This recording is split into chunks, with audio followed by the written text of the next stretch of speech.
Germany of Iron and Blood. This video is purely for entertainment and does not infringe on copyrights or laws. The rights to the novel and image belong to the original author. We do not claim ownership. Don't like waiting and want to listen to this fanfic in full now? Subscribe to our Patreon, where you'll find the best fanfics. Chapter 751, Stubborn. Shizuoka, Hamamatsu, Nagoya, Osaka, Kobe, Kumamoto, Fukuoka, and Kitakaishi. 8 whole cities have been destroyed under German bombardment. Millions of people have been displaced. No one knows what the Germans will do next. Where will they attack? Maybe they will attack Tokyo. They can't go on like this. Otherwise, the empire won't be able to bear it. At the cabinet meeting, Shigeru Akuma, the prime minister of the island nation, expressed grief. All this is undoubtedly a disaster for the island country. He didn't know why it turned out like this. All of this seemed to be out of their control. The other high-ranking officials of the island's cabinet also looked very unsightly. They never imagined that the Germans would be so cruel. This battle can no longer be fought. Until now, it is clear that we are being beaten passively. If this continues, the empire will be finished. Foreign Minister Takaki Kato also expressed his opinion. Everyone, a large number of people have fled their homes.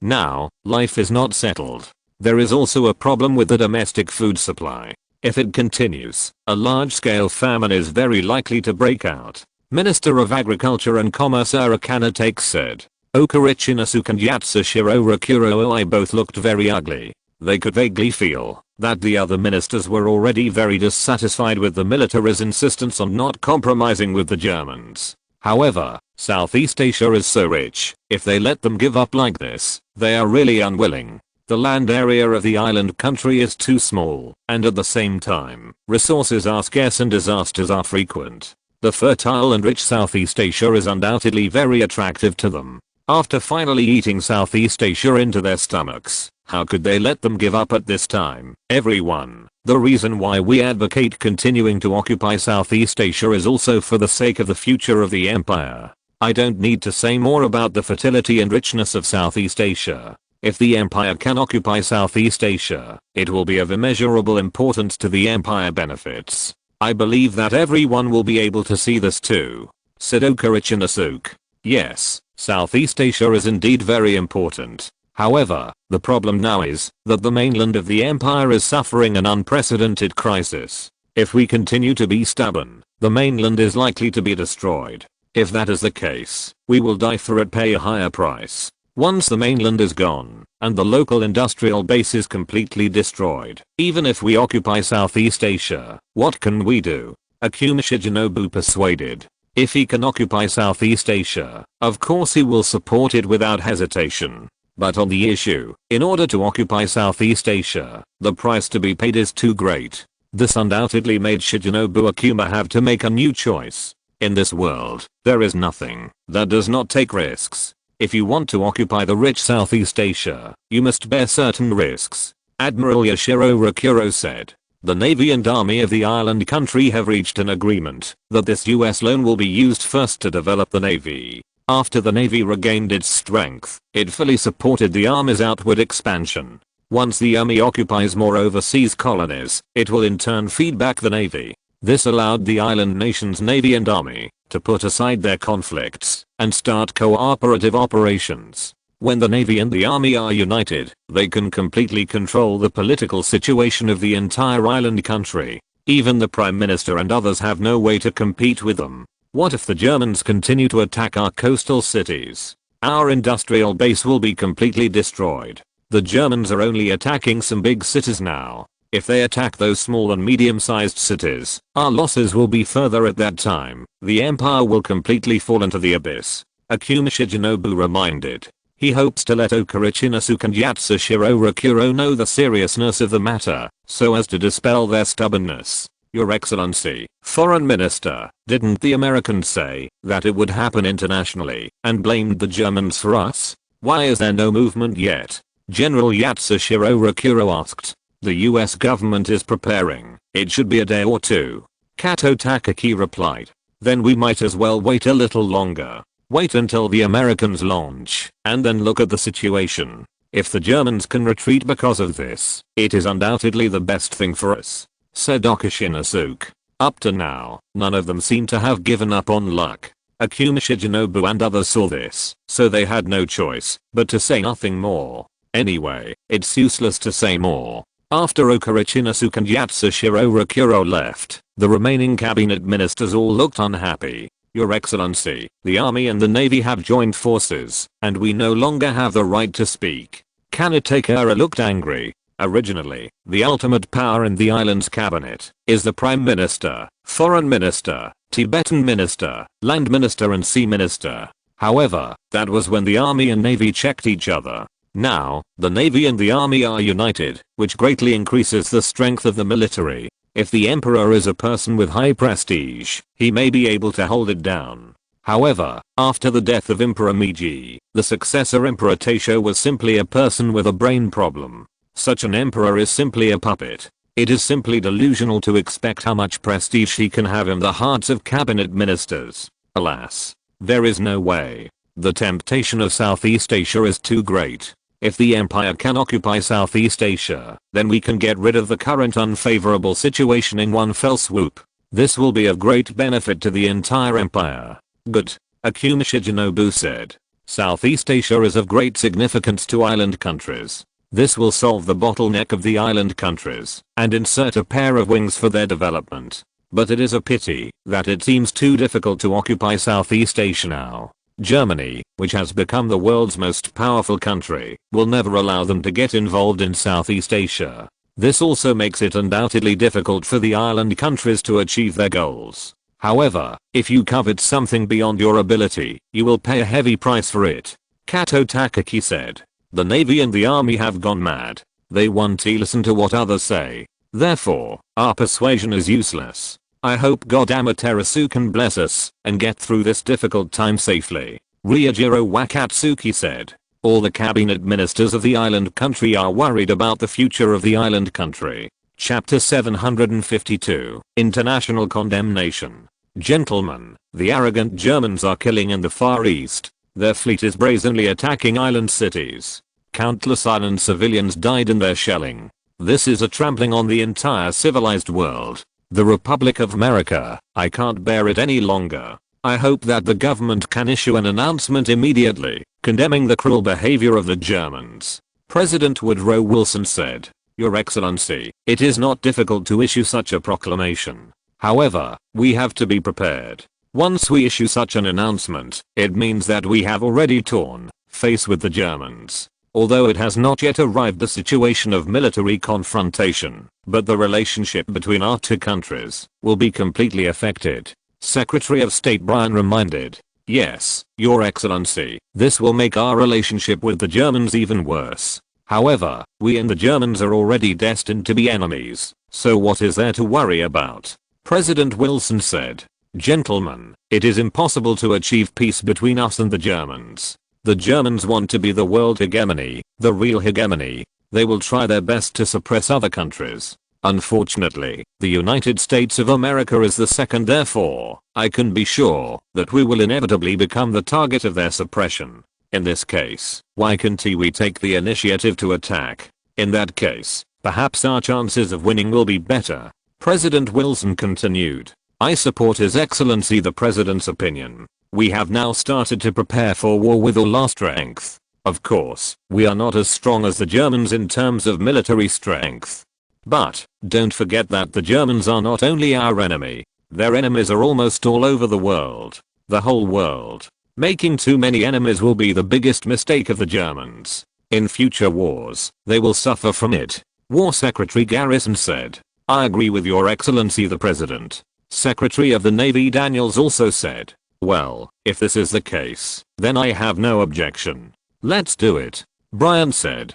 Gentlemen, be optimistic. Although our enemy is very powerful, the United States of America is not weak. At least our current industry is stronger than the Germans. Unless they can fully integrate their occupied areas in Europe.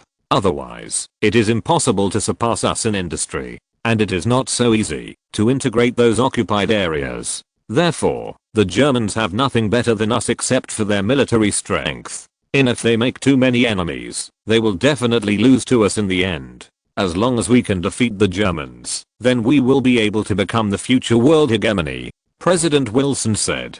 President Wilson is a very ambitious person. He deliberately wants to make the United States a world hegemon. Originally, this world war would be a good opportunity for the United States. However, it is a pity that the Germans were too tough. The United States has not had the opportunity to do it personally, and the Germans already have an absolute advantage. Under such circumstances, the Americans had no choice but to put away their ambitions and wholeheartedly make trouble for the Germans. But unfortunately, even if they exhausted all their intrigues, they still could not prevent the Germans from winning the war. However, President Wilson will not give up easily. He hopes that one day he can lead the United States to achieve the goal of dominating the world. On August 17th, the US government issued a harshly worded announcement condemning the massacre of the people of the island nation by the German Empire in the Far East. The US government declared in its early announcement that the behavior of the German Empire was discrediting the entire civilized world.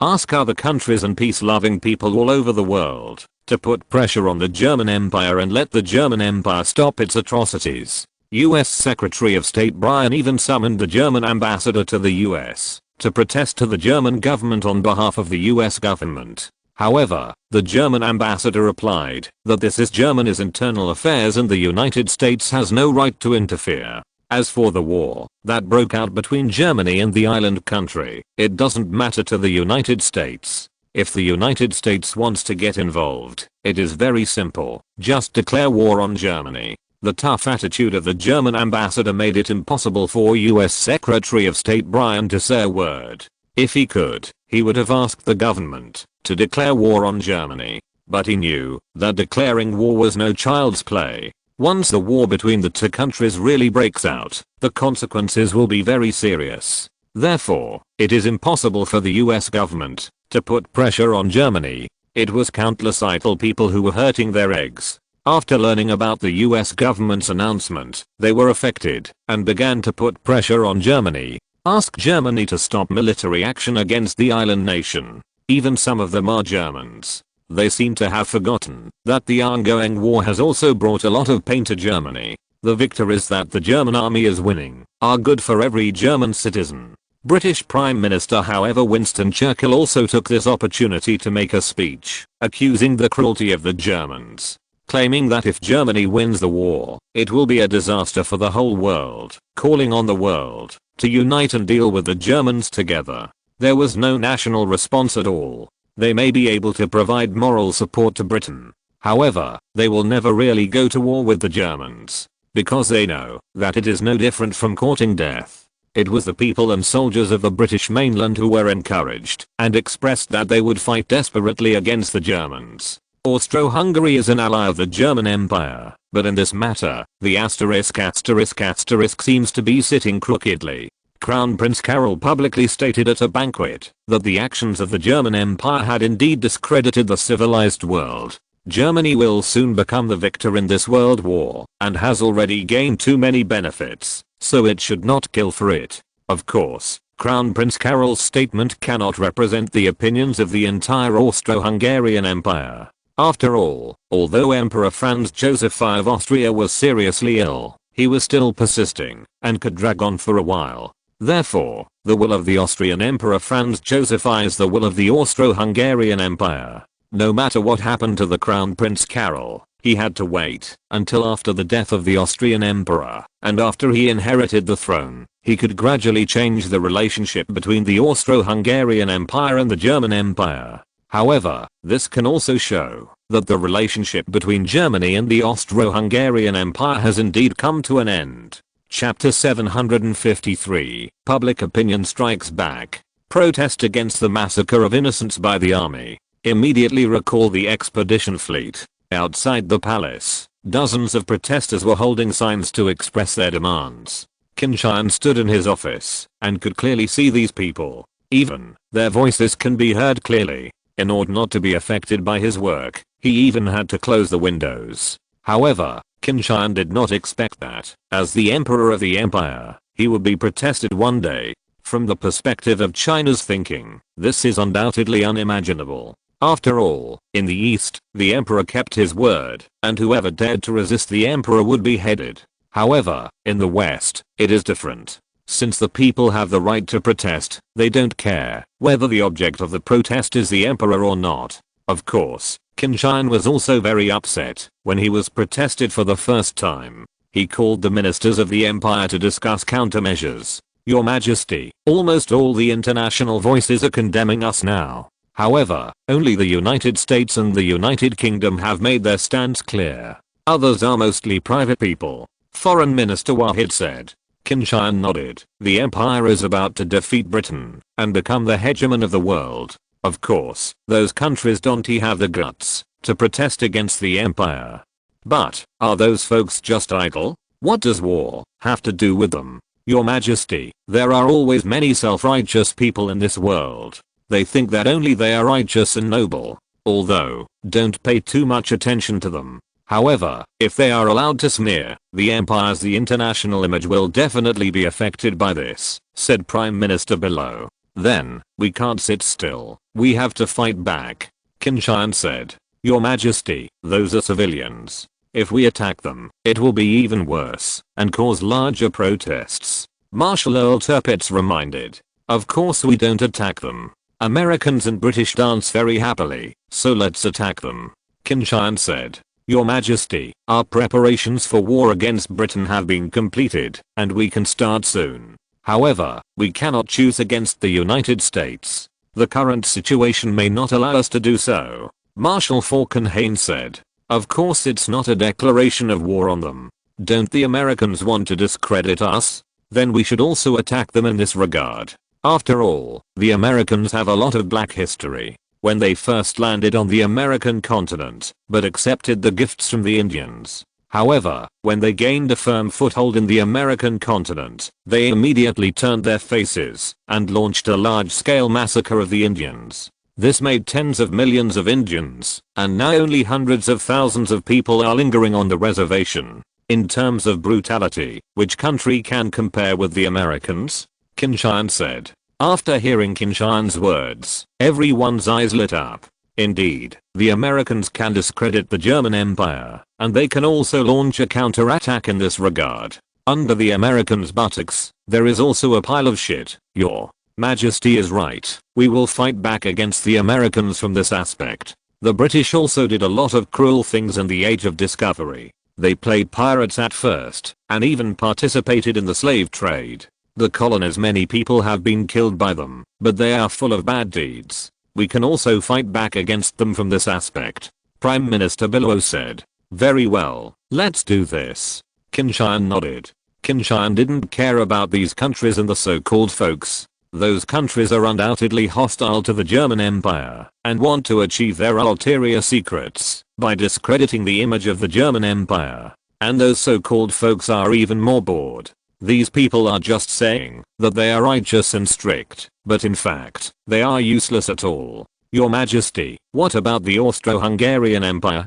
Crown Prince Carol has also made remarks that are not good for us. Wahid said. Crown Prince Carol was very dissatisfied with us during the last peace talks. I think that if the Austro-Hungarian Empire were in power, he would have already terminated our ally relationship with us. But unfortunately, now the Austro-Hungarian Empire, it's up to him to decide. The ambassador of the empire to the Austro-Hungarian Empire is to protest to the Austro-Hungarian Empire. If Crown Prince Carol once again disregards the alliance between the two countries and makes statements that are not conducive to the friendship between the two countries, if you say anything, the empire will take countermeasures. Tell the ambassador to the Austro-Hungarian Empire to be as strict as possible. Let the Austro-Hungarian Empire fully feel the anger of the empire. Qin Tian said. Yes, Your Majesty. However, is it really okay for us to offend Crown Prince Carol in this way? I'm afraid that the Austrian Emperor Franz Joseph I will not last long.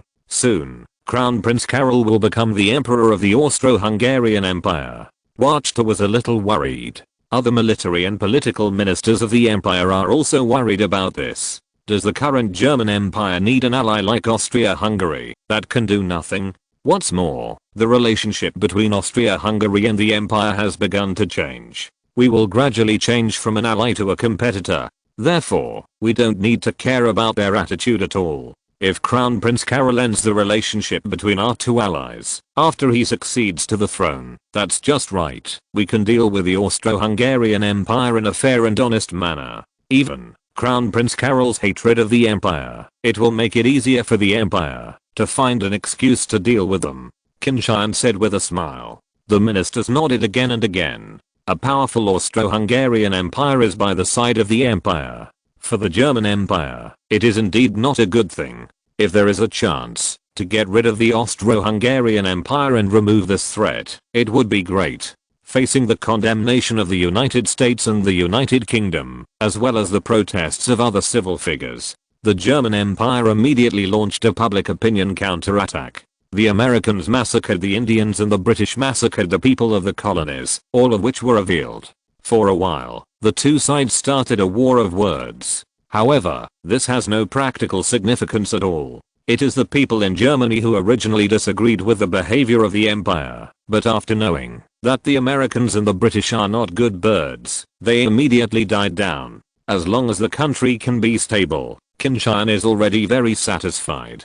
As for the international community, Qin Tian didn't care at all. Chapter 754, Breaking into Tokyo Bay. Your Majesty, the islanders are still insisting on uncompromising, even though we have destroyed 8 of their big cities. Is it possible that we really want to destroy all the coastal cities of the islanders? In that case, the impact it's too big.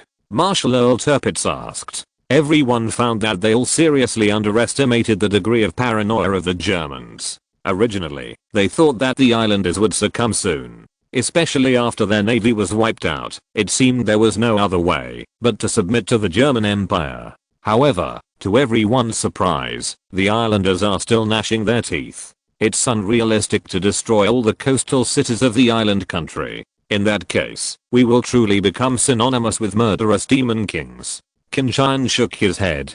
But, it's impossible for us to drag on like that forever. The supplies of the expeditionary fleet can't last long. If we can't force the islanders to bow their heads, then we can only let the expeditionary fleet return, or send more transport ships. I went to the island country, Marshal Earl Tirpitz said. Qin Tian couldn't help but frowned. He also felt that this matter seemed rather tricky. Your Majesty, our people have discovered that the islanders are plundering wealth and resources in their Southeast Asian colonies. Obviously, they are preparing for escape. If we cannot make the islanders compromise as soon as possible, we will therefore, and the loss is huge. Prime Minister Bismarck reminded. Does the expedition fleet have any suggestions for this? Qin Tian asked. The expedition fleet is in the island country, and they undoubtedly have a more comprehensive grasp of the island country's relevant situation. Therefore, Qin Tian hoped to listen to their opinions first. In this case, it is also convenient for him to make a judgment. Your Majesty, the expedition fleet proposed that they plan to forcibly break into Tokyo Bay and launch a bombardment directly on Tokyo. Tokyo is the capital of the islanders. If Tokyo is destroyed by us, the shock to the islanders will be unparalleled. At that time, the islanders probably have to bow their heads too, said Marshal Earl Tirpitz. Break into Tokyo Bay by force. That's a good way. However, as the capital of the island nation, Tokyo Bay's defense must be very strict. The defense of the Uruguay waterway is not so easy to break into. Qin Tian should know how difficult it is to do this. Yes, Your Majesty. However, this is undoubtedly a way to make the islanders bow their heads as soon as possible. The expedition fleet will be fully prepared, said Marshal Count Tirpitz. Qin Tian nodded. Okay, tell General Shipei that I approved their plan. However, when they act, they must ensure safety as much as possible. If the loss is too great, I would rather give up. No matter what time it is, Qin Tian is very concerned about the safety of the troops, and he puts this in the first place. Yes, Your Majesty, Marshal Earl Tirpitz replied.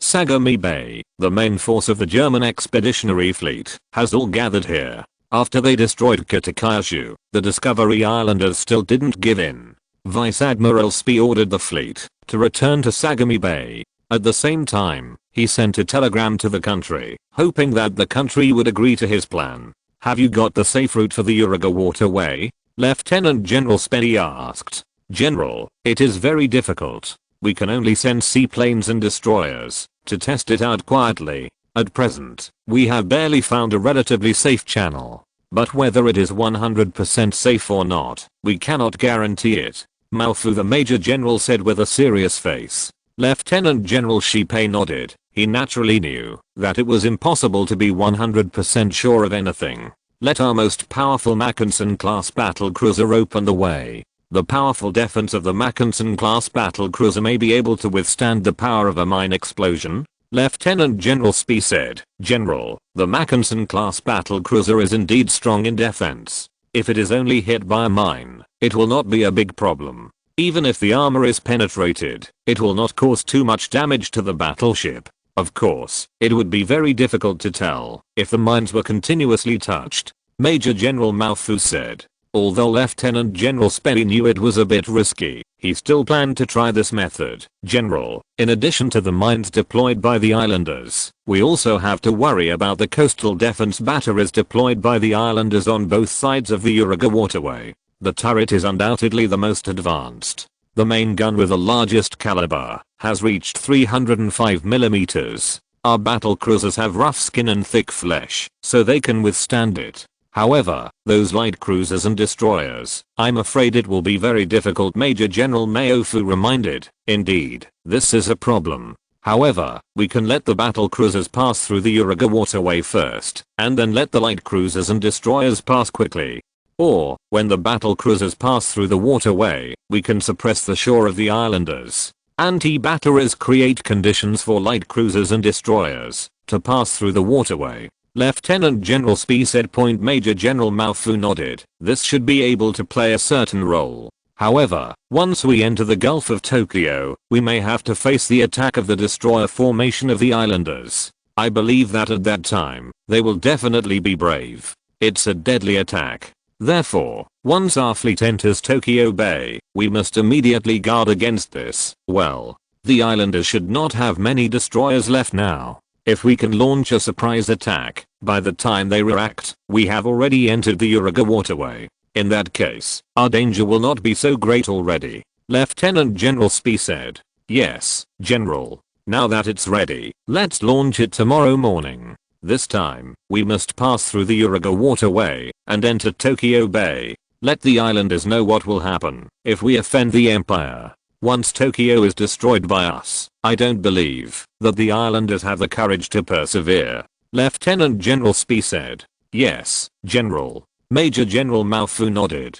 "Of course, this time forcibly breaking into Tokyo Bay and launching shelling on Tokyo may cause certain casualties. However, overall the threat should not be too great." This made the German Expeditionary Fleet hope to achieve the final victory through this adventure. On August 19th, at 4 AM, the German Expeditionary Fleet began to set off, preparing to pass through the Uriga waterway. If you're listening to this novel on a channel other than Fanfic World, it means they downloaded and uploaded it without effort. We cordially invite you to visit our channel, Mundo Fanfic Novelos. There you'll find the original version of this story and you can explore many other novels of various genres. We're waiting for you to immerse yourself in a world of incredible novels. Chapter 755, Narrow or Near Danger. At 4 o'clock in the morning, the sky was still not bright, but the German Expeditionary Fleet calculated the time, and by the time they arrived at the Uriga waterway, it was almost 5 o'clock in the morning. At this time, the sky was already slightly bright, and it was barely possible to see the waters ahead clearly. Moreover, this time is also the time when the defense of the islanders is the most lax. The first battleship is a battlecruiser Prince Frederick of the German Expeditionary Fleet. Even if the thick-skinned Mackensen-class battlecruiser is hit by a mine, it is estimated that it will not suffer too much damage. Therefore, it is more suitable as a pioneer. Immediately behind them were the battlecruisers Frederick Carroll, the battlecruisers Lutzow and the battlecruisers Hindenburg. These battlecruisers are also responsible for the task of suppressing the coastal defenses of the islanders. The width of the Uraga waterway is less than 10 kilometers, and the coastal fire prevention forces deployed on both sides can shoot fiercely at enemy ships trying to break in, thus ensuring the safety of Tokyo Bay. It is precisely because of this that the island country did not evacuate from Tokyo even after the combined fleet's fiasco. In their view, the defense of the Gulf of Tonkin is credible. It is almost impossible for the German expeditionary fleet to break into Tokyo Bay. The 2 Mackensen-class battle cruisers and 3 Derfliner-class battleships of the German expeditionary fleet are responsible for suppressing the shorelines of the islanders with powerful naval guns when passing through the Uraga waterway. Fire resistance to ensure that the fleet can pass through safely. Although the capital ship of the German expeditionary fleet cannot be afraid of the coastal firepower of the islanders. But those light cruisers and destroyers are different. The shore firepower of the islanders is sufficient to sink them easily. Vice Admiral Spee doesn't want his fleet to suffer any losses. What's more, after the fleet entered Tokyo Bay, it had to guard against lightning strikes from the islanders' destroyers. Although there are only a dozen destroyers left in the Japanese Navy. However, these destroyers can also pose a greater threat to the capital ships of the German expeditionary fleet. The fleet flagship Mackensen battlecruiser and 2 Molt-class battlecruisers are in charge of the rear. The light cruisers and destroyers pass the waterway at maximum speed after the several battlecruisers ahead had successfully passed through the waterway. For these destroyers, the waterway that is only a few kilometers long will not take long at all, only a few minutes at most. Once you enter Tokyo Bay, you have to be prepared for lightning strikes from the destroyers of the islanders. On the flagship battlecruiser Mackensen, Lieutenant General Spee and Major General Maofu were watching the front. As time passed slowly, the night gradually dimmed. There was also a faint light in the eastern sky. All this indicates that the German expeditionary fleet will soon enter the Uraga waterway. How much longer? Lieutenant General Spee asked. Even though Lieutenant General Spee had already battled for a long time, he was still a little nervous about this operation. After all, the waterway ahead is densely covered with mines. If you are not careful, you may touch the mines, and the consequences will be disastrous. General, there are less than 20 minutes left. When the Prince Frederick arrives at the waterway, it will be almost time. Rear Admiral Maofu replied. Lieutenant General Shippei nodded and said no more. Time passed by 1 minute and 1 second, and at 4:55, the Prince Frederick at the front had already arrived at the entrance of the Uraga waterway. Lieutenant General Spee immediately ordered the plan to launch without any hesitation. Suddenly, the battlecruiser Prince Frederick took the lead and sailed into the waterway. Carroll also followed into the waterway. The other warships also entered the waterway in turn. At this time, because the night has not completely dissipated, the visibility is not high. In addition, the Japanese army guarding the coastal fortifications is very exhausted. So they knew nothing about the actions of the German expeditionary fleet. For the German expeditionary fleet, the most dangerous thing is not the shore defenses of the island countries on both sides of the waterway, but the mines on the sea. The mine distribution map detected before is not complete, so it is impossible to ensure the safety of the waterway. If you are not careful, you may touch a mine. This made all the warships entering the waterway a little nervous. Order all warships to be ready. Once the islanders' coastal fortifications fire, we will immediately fire to suppress them. Lieutenant General Spee ordered. Of course, the coastal fortifications of the islanders may be very strong. However, the 380mm main gun of the German expeditionary fleet is definitely not vegetarian. The coastal fortifications of the islanders are also a great threat. As the vanguard of the battlecruiser Prince Frederick, the pressure is undoubtedly the greatest. They are not only responsible for exploring the way, but also try not to expose them as much as possible to avoid being attacked by the islanders' coastal firepower. God bless. I hope the navigation map we obtained is safe. The captain of the battlecruiser Prince Frederick kept praying to God. Turn left. The navigator compared the channel map and gave the order. The battleship began to turn slowly. No one noticed that a sea mine deviated from the predetermined area due to ocean currents and was drifting towards the channel. A few minutes later, the bow of the battlecruiser Prince Frederick came into close contact with the mine. The mine was subjected to gravity, the fuse was triggered immediately, and the explosives inside exploded violently. Boom. A huge explosion sounded, and a column of water rose from the bow of the battlecruiser Prince Frederick. "Damn it, we hit a mine," the captain cursed. "Report loss. Sir, the underwater armor of the bow has a hole. However, it is not big. The damage control personnel said that it can be blocked soon." The captain breathed a sigh of relief when he heard that this was the case. "Report to the flagship immediately," the captain ordered. Lieutenant General Spee also breathed a sigh of relief after learning about the situation of the battleship Prince Frederick. However, it is obviously impossible to secretly pass through the Uruguay waterway after launching the mines. Next, you have to face the powerful firepower of the island country's coastal defense forces. "Command the fleet, prepare to fight," Lieutenant General Spee ordered. In fact, Lieutenant General Spee did not need to give orders, and the battleships ahead were already ready. The muzzle of the main gun has been raised high, the heavy shells have been stuffed into the barrel, and the guns have also been filled in. All the main guns are ready to fire, just waiting for the command the official gave an order.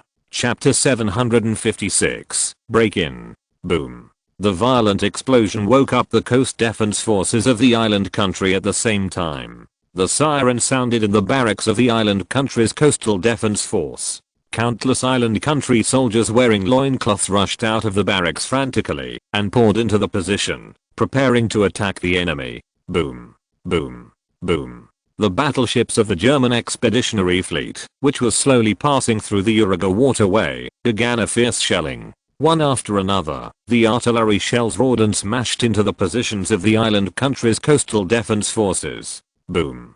A shell fell into the coastal defense forces of the island country, who had not had time to rush into the coastal defense turret. There was a violent explosion, and countless soldiers of the island country were torn to pieces on the spot. "Order all coastal defense batteries to fire immediately," the commander of the island country's coastal defense force ordered loudly with red eyes. Although the incoming German Expeditionary Fleet is very powerful, the battleships like Hills are simply not something that the coastal defense forces can handle. However, he must do his best to prevent the German fleet from entering Tokyo Bay. Otherwise, the consequences will be very serious. Once the Germans do what they did in other big cities in Tokyo, the island country will really be finished. At that time, he, the commander of the coastal defense force, may have to commit seppuku. Immediately report to Tokyo that the German fleet is forcibly passing through the Uruguay waterway. Our strength is limited, and it is difficult to stop them. Request the Navy to send warships to assist. In addition, please prepare early for Tokyo, the commander of the coastal defense force continued. Obviously, as long as you pass the Uruguay waterway, Tokyo is within easy reach. With the speed of the German fleet, it can reach Tokyo in an hour. At that time, they can use powerful artillery fire to blow up the entire Tokyo into ruins. Boom. Boom. The coastal defense turrets of the island country began to shoot, one after another. They smashed at the German warships in the Uruguay waterway. Because the distance is relatively short, the hit rate will be high. It's just that these coastal defense guns are too weak to penetrate the armor of the battle cruisers of the German Expeditionary Fleet.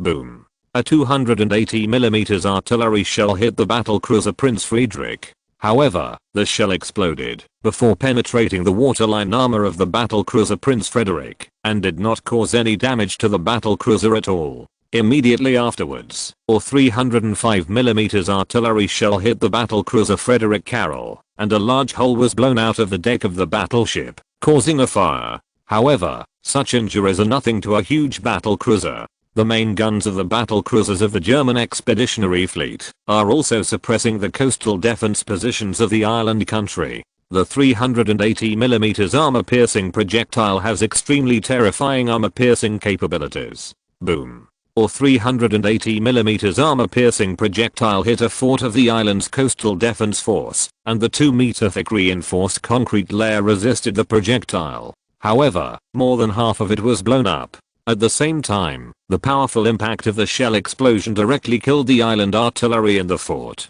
Immediately afterwards, another shell hit the fort. The fort, which had already suffered heavy damage, could no longer withstand the shell. In the violent explosion, the fort was completely razed to the ground. The battle was very fierce, and the coastal defense artillerymen of the island country were almost fully fired. All kinds of coastal defense guns were fired: 305mm, 280mm, 203mm, 155mm, 105mm, and so on. There are more than 200 coastal defense guns of various calibers. These coastal defense guns fired crazily, so that the entire Uraga waterway was like bullets raining down.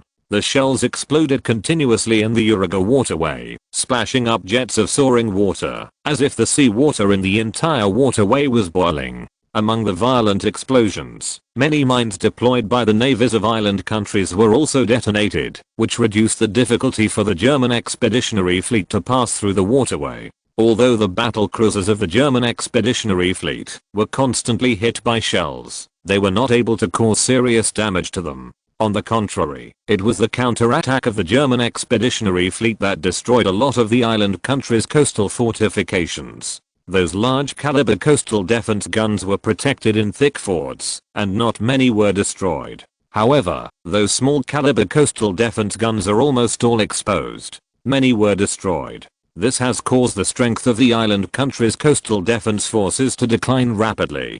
15 minutes later, the battle cruiser Prince Frederick at the forefront of the fleet had rushed out of the Uraga Channel and entered the wide Tokyo Bay. As soon as it entered Tokyo Bay, the battleship Prince Frederick immediately went on alert. At this time, what needs to be guarded against is the attack of the destroyer of the navy of the island country. Although, the battle cruiser Prince Frederick has powerful firepower and amazing defense capabilities. However, if it is besieged by destroyers of the island navy, the consequences will still be very dire. The torpedoes launched by the destroyers of the island navy are enough to pose a fatal threat to it. Fortunately, the reaction of the navy of the island country did not seem to be fast. When the battle cruiser Prince Frederick rushed out of the Uraga Channel, it did not find any ships of the navy of the island country. Immediately afterwards, the battle cruiser Frederick Carroll also rushed out of the Uraga waterway and began to cooperate with the Prince Frederick to defend against danger.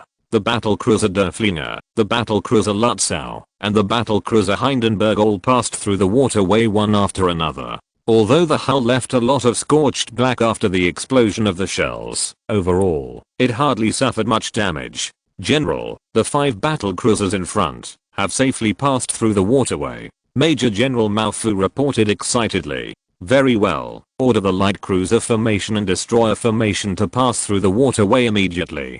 Pass through the waterway at the maximum speed, to avoid the impact of the early islanders' coastal firepower, and the loss is too great. Lieutenant General Spee ordered.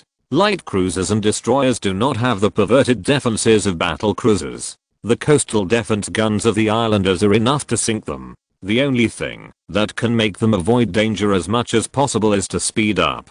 Fortunately, the speed of these light cruisers and destroyers of the German Navy can be increased to more than 30 knots. In this way, it only takes a few minutes to cross the waterway. 8 light cruisers and destroyers of the German Navy rushed into the waterway, and the coastal defense artillery of the islanders started again. Although there are still a lot of their large caliber coastal defense guns left, many small and medium caliber coastal defense guns have been destroyed. In this case, the threat is not very great. Chapter 757, Panic. Boom. Boom. Boom. The coastal defense guns of the island country's coastal defense force continue to fire. One after another, the shell smashed into the light cruisers and destroyers of the German expeditionary fleet passing through the Uraga waterway. It's just that those large caliber coastal defense guns have a slow rate of fire.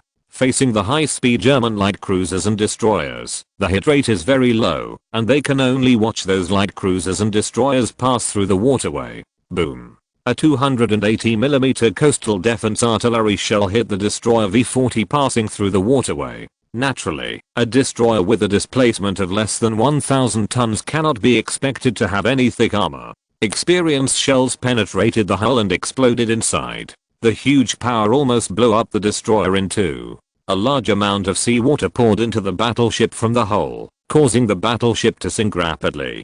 Damn it. Seeing that one of his own destroyers had been sunk, Lieutenant General Spee couldn't help cursing. Seeing that they were about to win the final victory, but at this juncture, they lost another warship.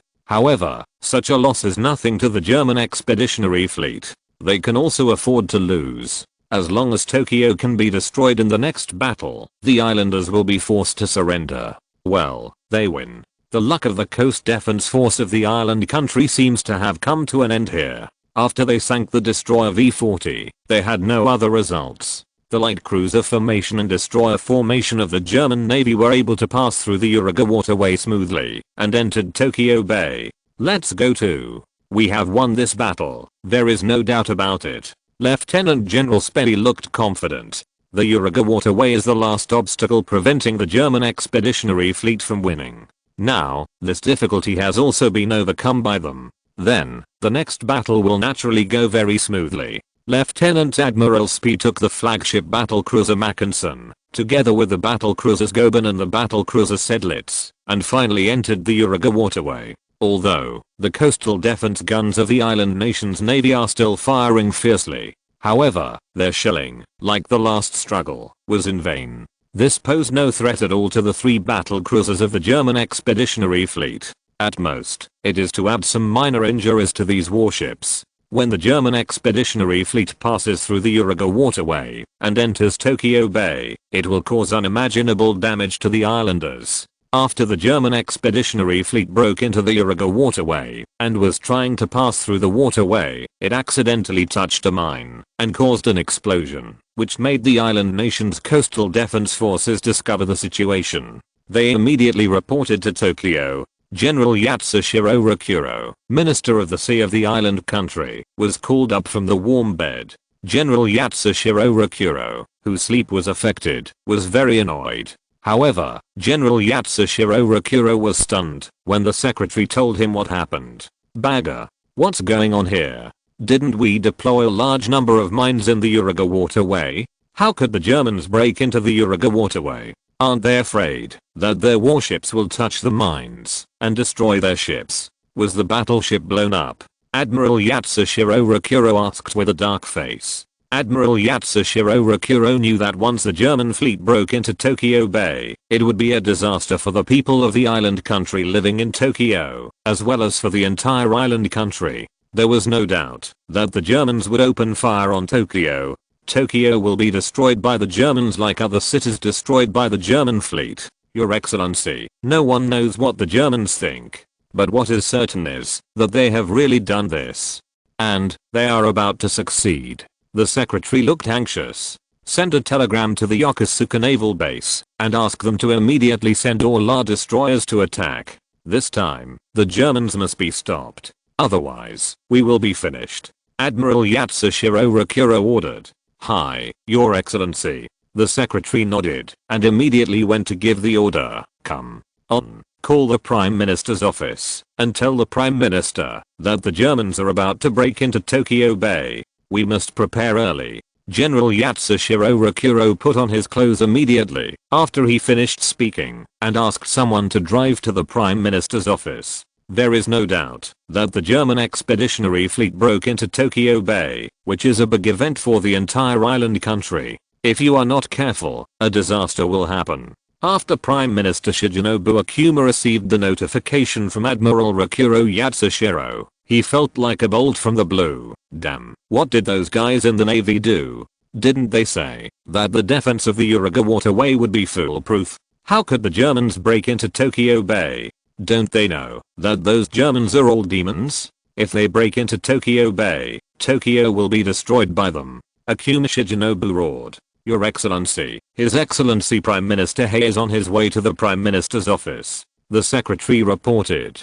"It's too late. Immediately issue an alarm and let the people of the entire Tokyo evacuate immediately. If you don't leave, it will be too late." Akuma Shigenobu issued an order to evacuate the entire city without hesitation. Although Tokyo now has a population of more than 2 million, so many people want to evacuate in a short time, it is almost impossible. However, how much can be withdrawn? Shigenobu Akuma couldn't take care of that much anymore. Call the Imperial Palace and tell His Majesty the Emperor to hide in the bomb-proof hole. In addition, inform the elders and ask them to take precautions. Tell other ministers to come to the Prime Minister's office immediately. Akuma Shigenobu ordered. It is almost impossible for Emperor Taisho to evacuate Tokyo now. It is conceivable that once the news of the Germans came, and the notification continued, the panicked people would definitely block every road to escape from Tokyo. By that time, it would be impossible for Emperor Taisho to leave Tokyo, and on the contrary, he might encounter danger. In that case, it would undoubtedly be safer to hide in the bomb-proof cave that the palace had built long ago. Although the palace is within range of the German capital ships. However, the possibility of the strong anti-blasting hull being destroyed is not great. In that case, as long as Emperor Taisho's luck is not too bad, there will be no big problem. Other elders, each of them is an important figure in the island country, and there is no room for loss. It can even be said that these elders are the important cornerstones for truly stabilizing the island nation's politics and society. Their safety must not be a problem. Chapter 758, Charge to the Dead. How did this happen? Why did this happen? How could the German fleet break into Tokyo Bay? Do you know what this means? Yatsushiro-kun, the empire will suffer extremely serious losses because of this. Tibetan Prime Minister Watsutsuki Ryujiro accused.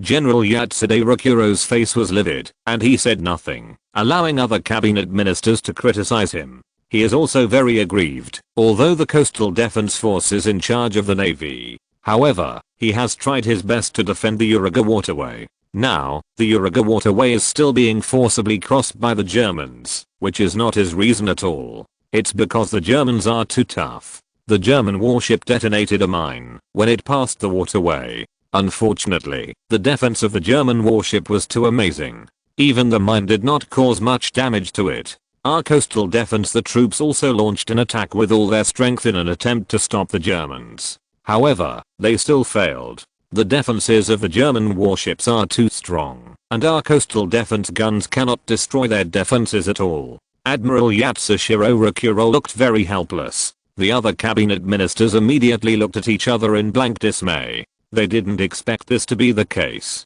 Originally, they thought that the resistance of the naval coastal defense forces was unfavorable, which gave the German fleet a chance to break into Tokyo Bay. But now knowing that the naval coastal defense force has done its best, there is naturally nothing to blame. After all, the naval coast guard didn't want that to happen either. Okay, everyone, it is useless to pursue responsibility now. The key is, what should we do? After Akuma Shigenobu finished speaking, his gaze fell on Riku Sayaka Inosuke.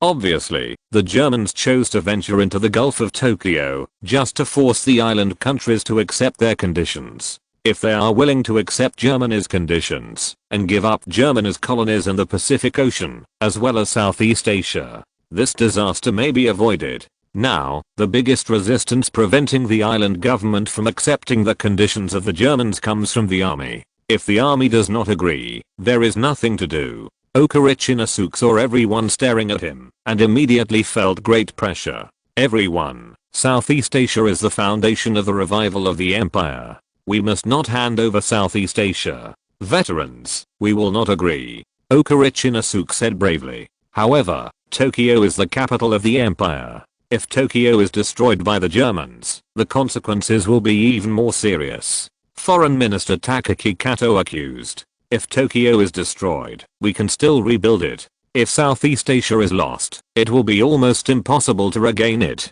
Okurichi Inosuke obviously didn't want to get in.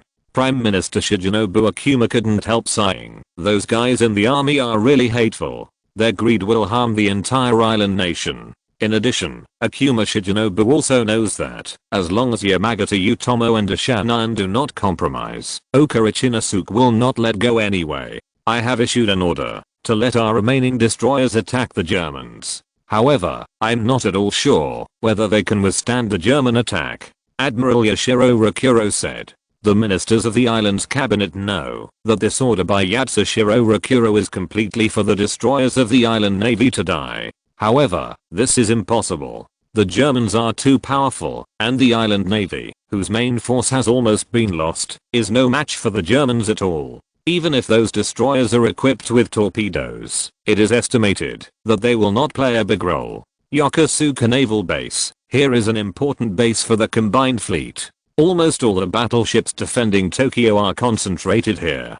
It's just that there are not many warships in the current Yokosuka naval base. The only remaining destroyers are only a dozen or so. All other warships have been lost in the decisive battle with the German expeditionary fleet. Woo. The shrill siren sounded over the base, and the sailors, who were awakened, put on their clothes in the shortest time without saying a word, and rushed to their respective posts. Although, they all had some doubts in their hearts. What happened?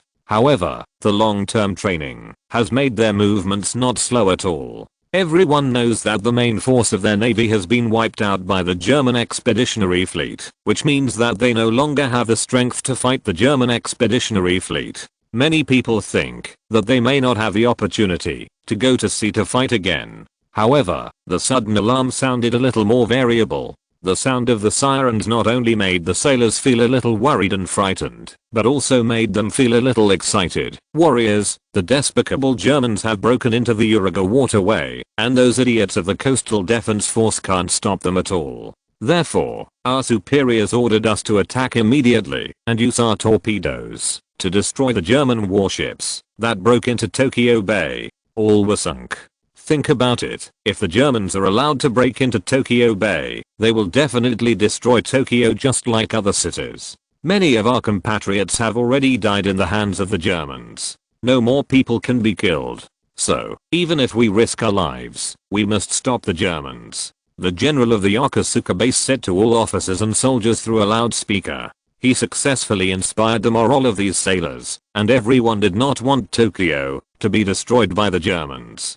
Tokyo is their capital. If it is also destroyed, the island country will never be able to raise its head in the world. At the same time, to stop the Germans is to defend their compatriots, to defend their families. They have no choice at all about it. The remaining a dozen destroyers of the navy of the island nation departed from the Yokosuka naval port and rushed to the Uraga waterway at high speed. I want to stop the German expeditionary fleet at the end of the waterway. In this case, they may be able to use their geographical advantage to stop the Germans. However, it is a pity that when the destroyers of these island countries arrived, the 5 battle cruisers of the German expeditionary fleet had safely passed through the Uraga waterway. Moreover, several light cruisers have passed through the waterway. Other light cruisers and destroyers are also passing through the waterway one after another. If they want to launch a lightning strike, they will undoubtedly be hit by the powerful firepower of the German expeditionary fleet.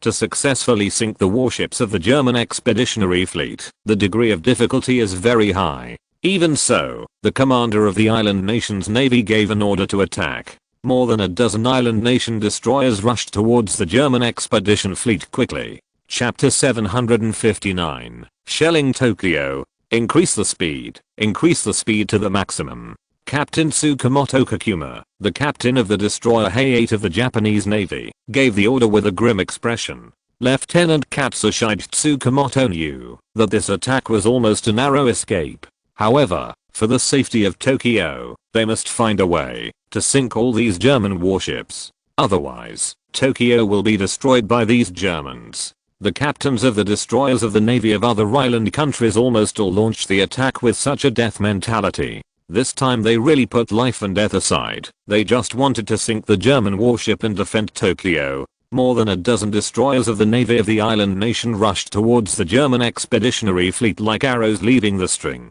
The first few battle cruisers that passed through the Uraga waterway became the focus of the German navy's destroyers. However, the reaction of the navy of the island country is still too late. When they launched the attack, all the light cruisers of the German expeditionary fleet had passed through the Uraga waterway, and several destroyers had also passed through the Uraga waterway. They immediately joined in the protection of the battleship.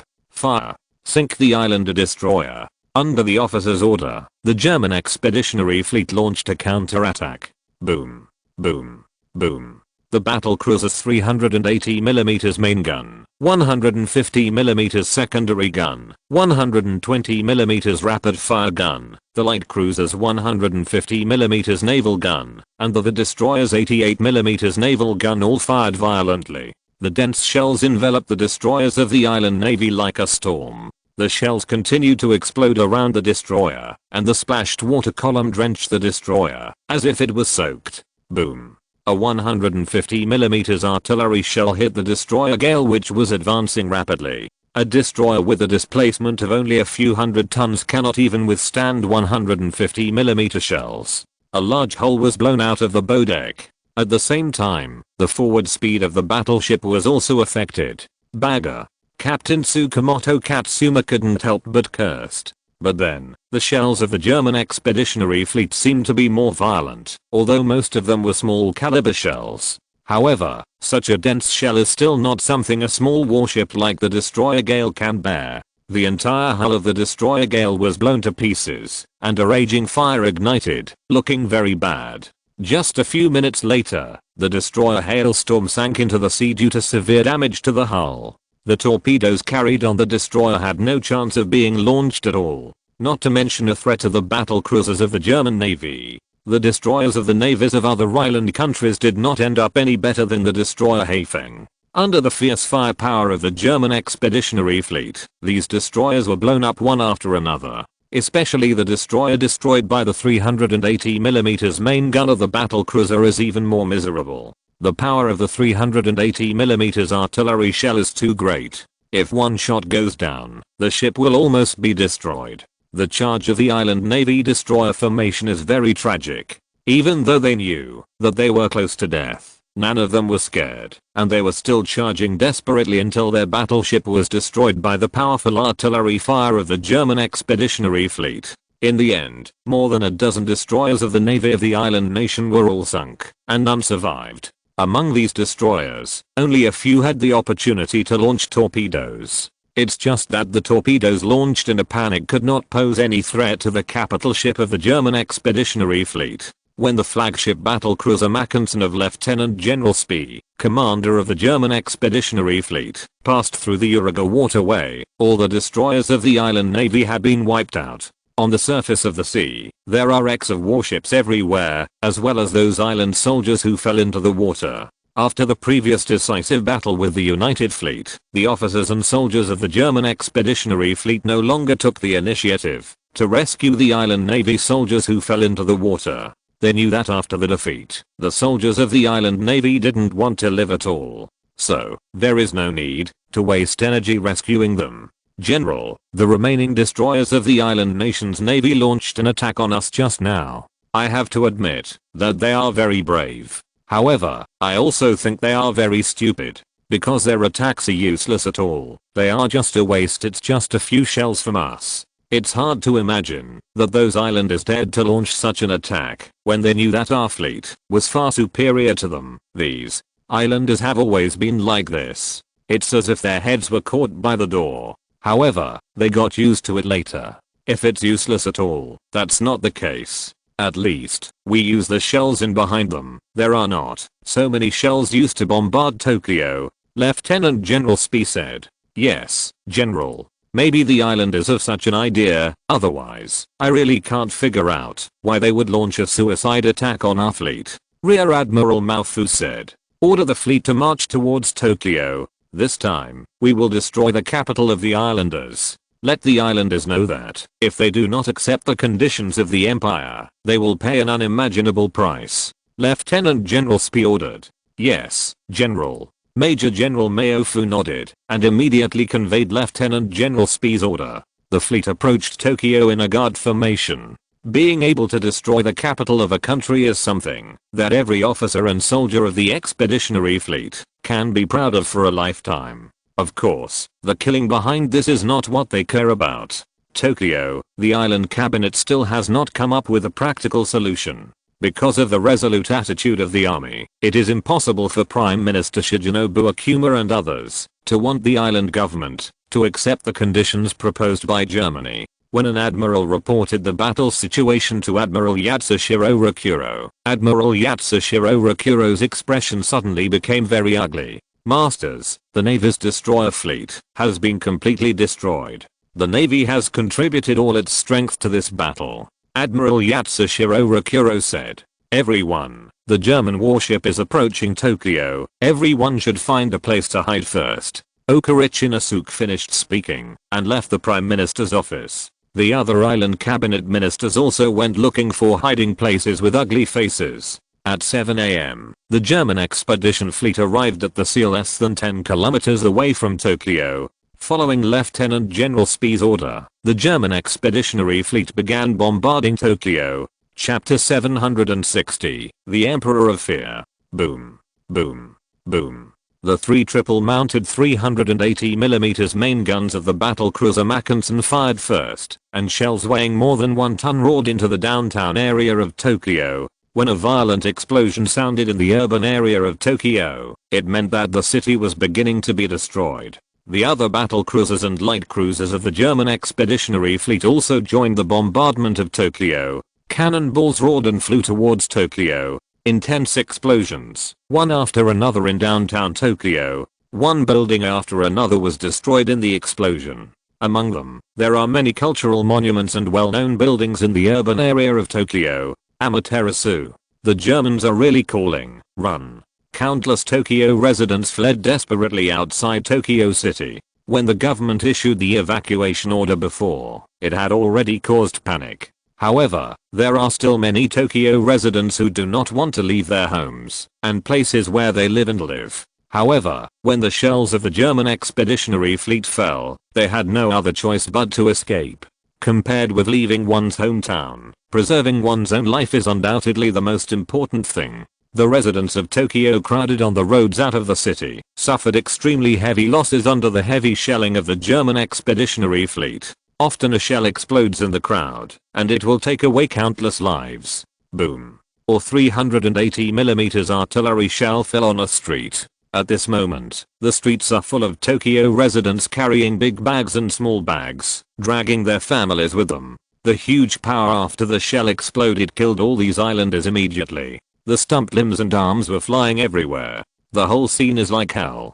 God, what mistake did we make? Why do we have to suffer such pain? An old man from the island country whose legs had been blown off cried out in pain. No one can answer him, so they can only continue to bear the pain. Although, this war may have nothing to do with these ordinary islanders, but who let their government make the wrong choice? Thinking that Germany would swallow their humiliation for their invasion of the Pacific colonies in Southeast Asia. As a result, I did not expect that Germany's reaction would be so intense. All of this is due to the greed of the islanders, which caused the current situation. The islanders certainly had reason to hate the Germans, believing that they had brought disaster upon them. However, allies should also hate their government. It is precisely because of their government that the current suffering has been caused. Under the fierce artillery fire of the German expeditionary fleet, the bustling city of Tokyo is burning and reduced to ashes. The cabinet ministers of the island country hid in the strong anti-gun holes, their faces pale.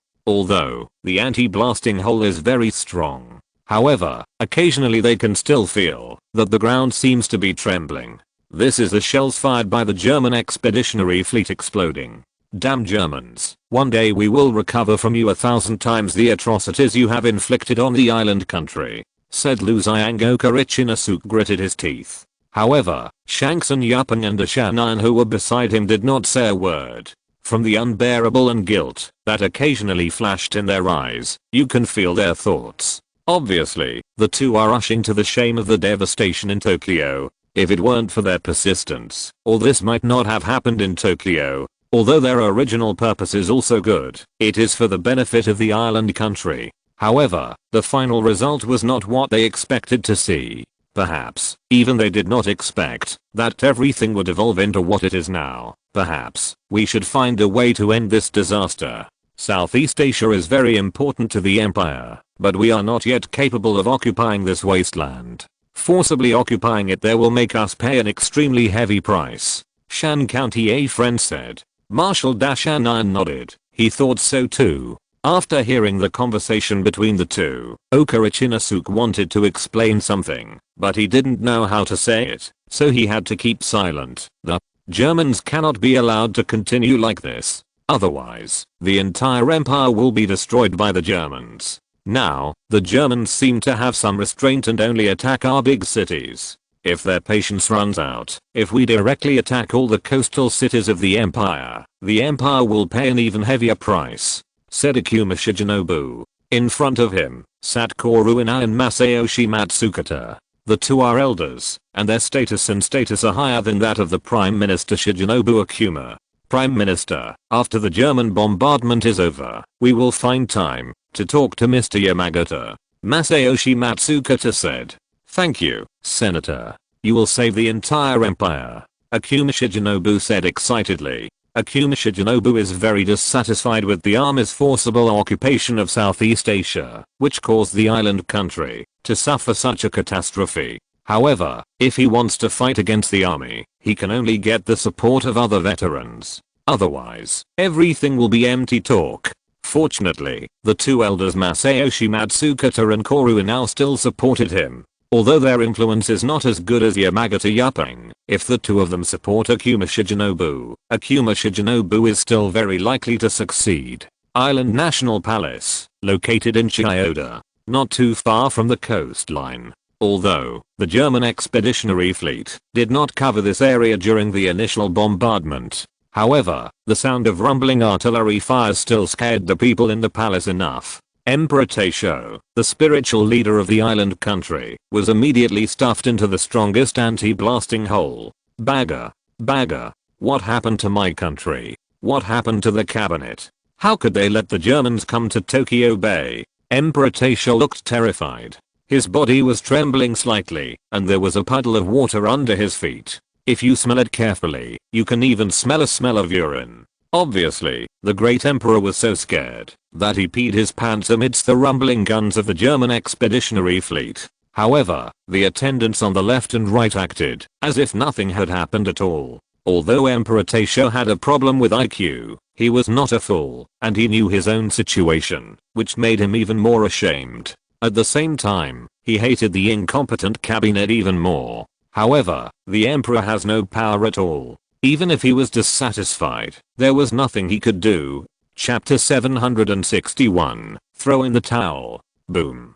Boom. Boom. On the sea in Tokyo Bay, the warships of the German Expeditionary Fleet are firing fiercely. Cannonballs roared and smashed into downtown Tokyo. At this moment, the urban area of Tokyo is already full of smoke and dust, and the flames are soaring into the sky. Even though it was broad daylight now, the soaring black smoke covered the sky, as if to block the sun's rays. The bustling downtown Tokyo is being bombarded by the German Expeditionary Fleet, and it is turning into ruins bit by bit. Even though Tokyo is the capital of the island country, the buildings here are no different from other places, mainly made of wood. This makes it very easy for these buildings to be ignited. The fire spread unscrupulously in the urban area of Tokyo, burning the city to ruins. If a fire breaks out in normal times, the well-trained fire brigade can also put out the fire immediately. But now, everyone is running for their lives, and there is no one to fight the fire. How Tokyo will be burned in the end, perhaps only Amaterasu knows. General, as the largest city in the island country, Tokyo has many urban areas beyond the range of our main guns. It may be impossible to completely destroy Tokyo, Major General Maofu said. Well, but it is very good to be able to destroy most of Tokyo. I think our actions should have caused a great shock to the islanders. They should now know how painful the price of offending the empire is. Yes, if they are sensible, they should immediately accept the conditions of the empire. Lieutenant General Spedy said. General, what if the islanders continue to be obsessed with their obsession? Major General Maofu asked. Lieutenant General Spedy thought for a while, and a flash of determination flashed in his eyes. If the people of the island country are still obsessed with their obsessions, then, I'm afraid we will have to really go north to the title of the murderer. At that time, I will order all the coastal cities of the island country to be destroyed. Divide them into big and small ones, and destroy them all. Lieutenant General Spee was also unwilling to let things develop to such a stage. But if the island government is really obsessed with it, Lieutenant General Spee will have no other choice at that time. After all, as a soldier of the German Empire, he had to defend the interests of the empire, even if he was captured, and infamous for this, he would not hesitate. General, in that case, I'm afraid that many islanders will die. Major General Maofu sighed.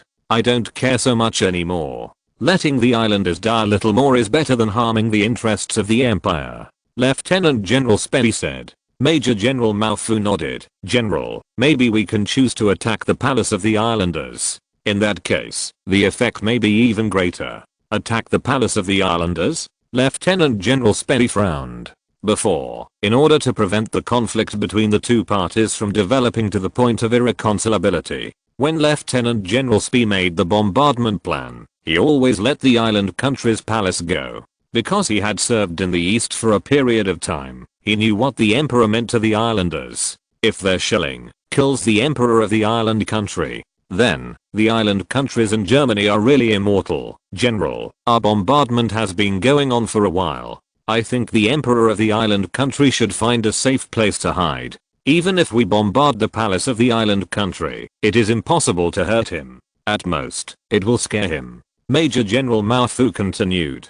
Okay, let's do this. Order the ships to shoot at the Chiyoda area, where the imperial palace of the island country is located. Lieutenant General Spey ordered. Yes, General. Major General Mao Fu immediately conveyed Lieutenant General Spey's order. Subsequently, the shelling of several battle cruisers was suspended for a few minutes. They replanned the target of the bombardment. This time, these battle cruisers directly set their target on the location of the island nation's palace. Fire.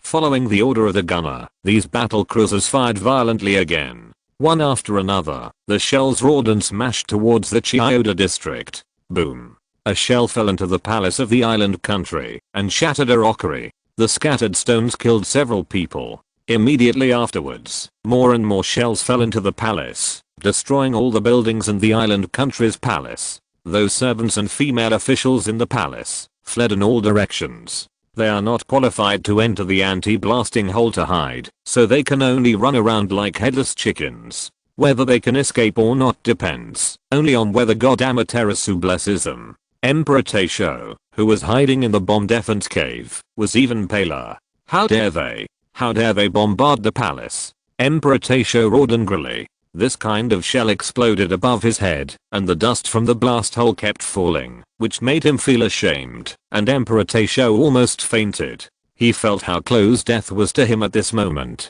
Bagger. Let the cabinet negotiate peace with the Germans. We admit defeat, and can't fight anymore. Otherwise, I will be killed by them. Emperor Taisho roared. It's just that the servants who stood by his side didn't immediately follow his orders. They did not take Emperor Taisho's words seriously, because they all know that Emperor Taisho can't be the master at all. The power of the country is in the hands of the elders and the cabinet. Of course, they will immediately report Emperor Taisho's request to Prime Minister Shigenobu Akuma, who is also the Minister of Internal Affairs. In the bomb defense cave, where Yaotomo was hiding in Dangshan County, Yaotomo from Dangshan County, Dashanan, Okashinasuke, etc., all of them changed their faces after hearing that the Imperial Palace was also bombarded. Bagger.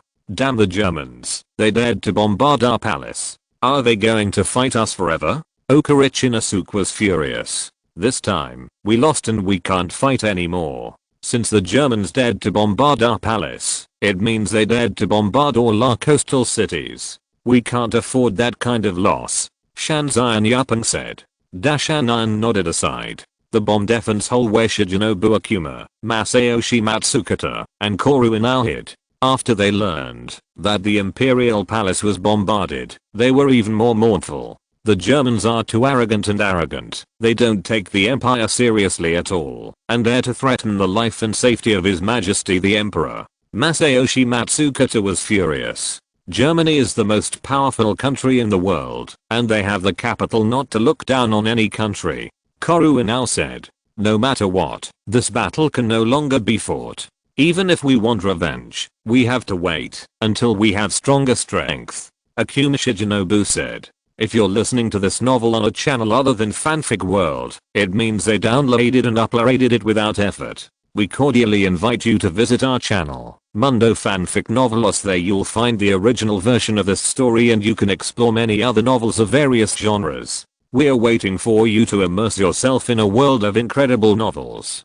Chapter 762, Victory. The shelling of Tokyo by the German Expeditionary Fleet lasted for more than half a day. Every naval gun, except for a small amount of self-defense shells left behind, the rest of the shells were fired. This also caused the entire Tokyo to be lost, and more than half of it was destroyed. This part of the city was completely reduced to ruins. By the time the German fleet withdrew, the raging fire hadn't been extinguished. As for how many islanders died in the shelling of the German expeditionary fleet, we can only make preliminary statistics, and there is no way to get exact data. The only thing that can be determined is that there are probably a lot of people who died. There may not be many islanders who died directly under the shelling of the German expeditionary fleet. However, many people died in the fire caused by the shelling. According to the official statistics of the island nation, when the German expeditionary fleet bombarded Tokyo alone, as many as 200,000 islanders died. If the death toll in other cities are added, it may exceed 500,000 people. You must know that the total population of the island country is only over 50 million, and such deaths have already accounted for 1% of the total population of the island country. Such a ratio is undoubtedly very large. After the expedition fleet destroyed Tokyo, they swaggered away. Although, the island country's coastal defense forces still want to block it in the Uraga waterway. However, after being hit by a fierce firepower from the expeditionary fleet, it finally died down, and could only watch the German expeditionary fleet withdraw and disappear into Sagami Bay, Baga. Why is this happening? Tokyo is the capital of the empire, but now even Tokyo has been bombarded by the Germans, and even the palace where I live has been destroyed by the Germans. The Supreme Emperor, I can only shrink in that this is a disgrace to the entire empire. Emperor Taisho roared in the dilapidated palace. In front of him, the elders and cabinet ministers of the island nation knelt on the ground. Although, the emperor has no actual power, but as people who have been deified, these senior officials who hold secular power are still respectful in front of him. At least, from the point of view, the emperor is the supreme ruler of the island country. Your Majesty, please forgive me. All the ministers of the island countries replied. It took a while for Emperor Taisho to vent his anger, and these ministers of the island country have just left the palace and started to discuss countermeasures. My lords, it is time for the empire to live and die. Let's all talk about what we should do. Shanks and Yupan glanced at everyone and then asked. Although, Akuma Shigenobu is the prime minister, the nominal head of government. However, as the first person among the elders, Shanks and Yupan is actually the most powerful person. Master Yamagata, the Germans are really daring. They dared to destroy our capital and even bombarded the imperial palace. This has already threatened the safety of His Majesty the Emperor. Therefore, between us and the Germans, there is already a mortal. Okurichi Inosuke looked angry. Master Shankson, the hatred between the Empire and Germany is indeed irreconcilable. However, we must accept the reality. That is, we have no way to do anything to the Germans now. Even if we want to seek revenge from the Germans, we have to wait until we get out of this crisis and we have recovered our strength. Shigenobu Akuma said. Shanks and Yupan nodded, not knowing whose point of view he was agreeing with. If we want to compromise, then we have to give up Southeast Asia. Southeast Asia is rich in resources. If the empire can occupy it, it will play a significant role in enhancing the empire's national power. It would be a pity to give up now. Okashinosuke, it seems that he still wants to fight for it. No matter how good Southeast Asia is, it's better than the destruction of the empire. The Germans dared to attack Tokyo this time, and even dared to bombard our palace, which undoubtedly showed their determination. If we don't accept if conditions are met, then, I'm afraid, that all coastal cities will be destroyed by the Germans. In that case, our homeland will be almost destroyed. Even if we get Southeast Asia and the homeland is destroyed, does the empire have a future? What's more, even if we continue to insist, we may not necessarily get Southeast Asia. The Germans will soon launch an attack on Britain. After they defeat Britain, if we continue to insist, then the Germans will definitely send the army launched an attack on Southeast Asia. Although we have sent a lot of troops to Southeast Asia, once the mainland is blocked, we will not be able to provide supplies and replenishment to the troops in Southeast Asia. Under the attack of the powerful German army, they can. How long will you persist? In the end, the empire may still fail, and it will pay a higher price. Masayoshi Matsukata said.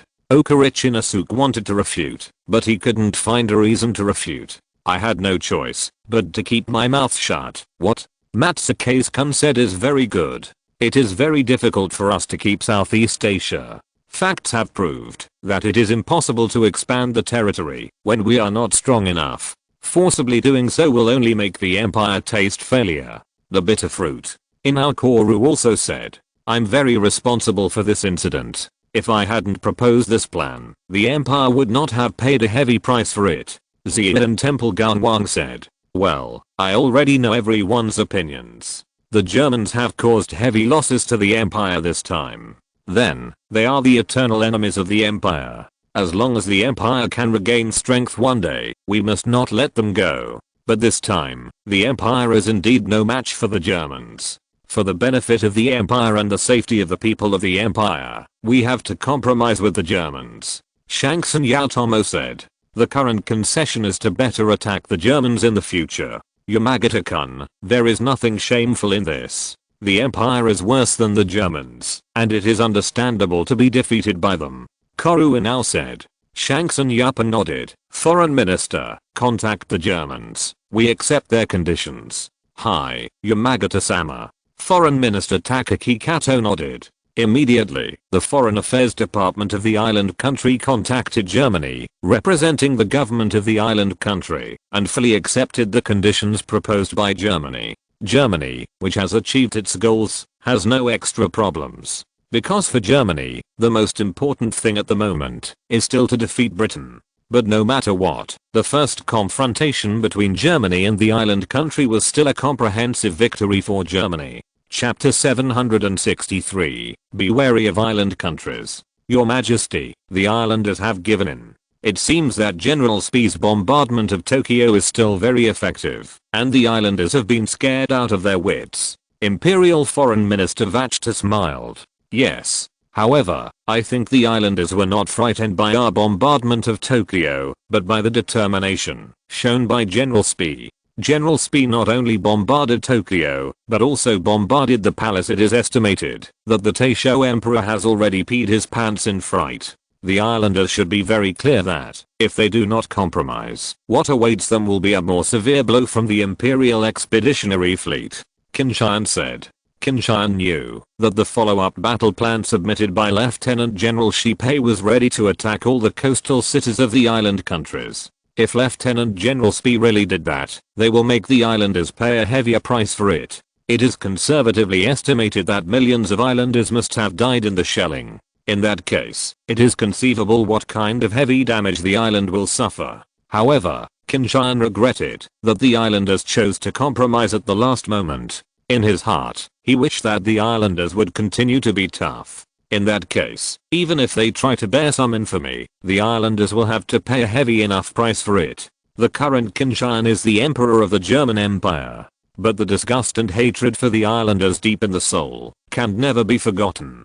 This time the people of the island country are lucky. If they don't compromise, then we have to continue to kill in the island country. Marshal Earl Tirpitz said. The islanders are self-defeating. They are so courageous that they actually want to seize the colonies of the empire and those colonies that will soon belong to the empire.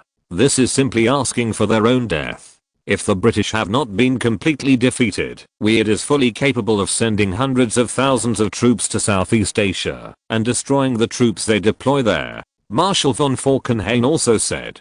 In everyone's opinion, it is only natural that the islanders choose to compromise. After all, their national strength is far from being comparable to that of the German Empire. Everyone, since the islanders have given in this time, let's let them go. Our main focus must still be on the British. Only by defeating the British can this war be considered complete. It's over.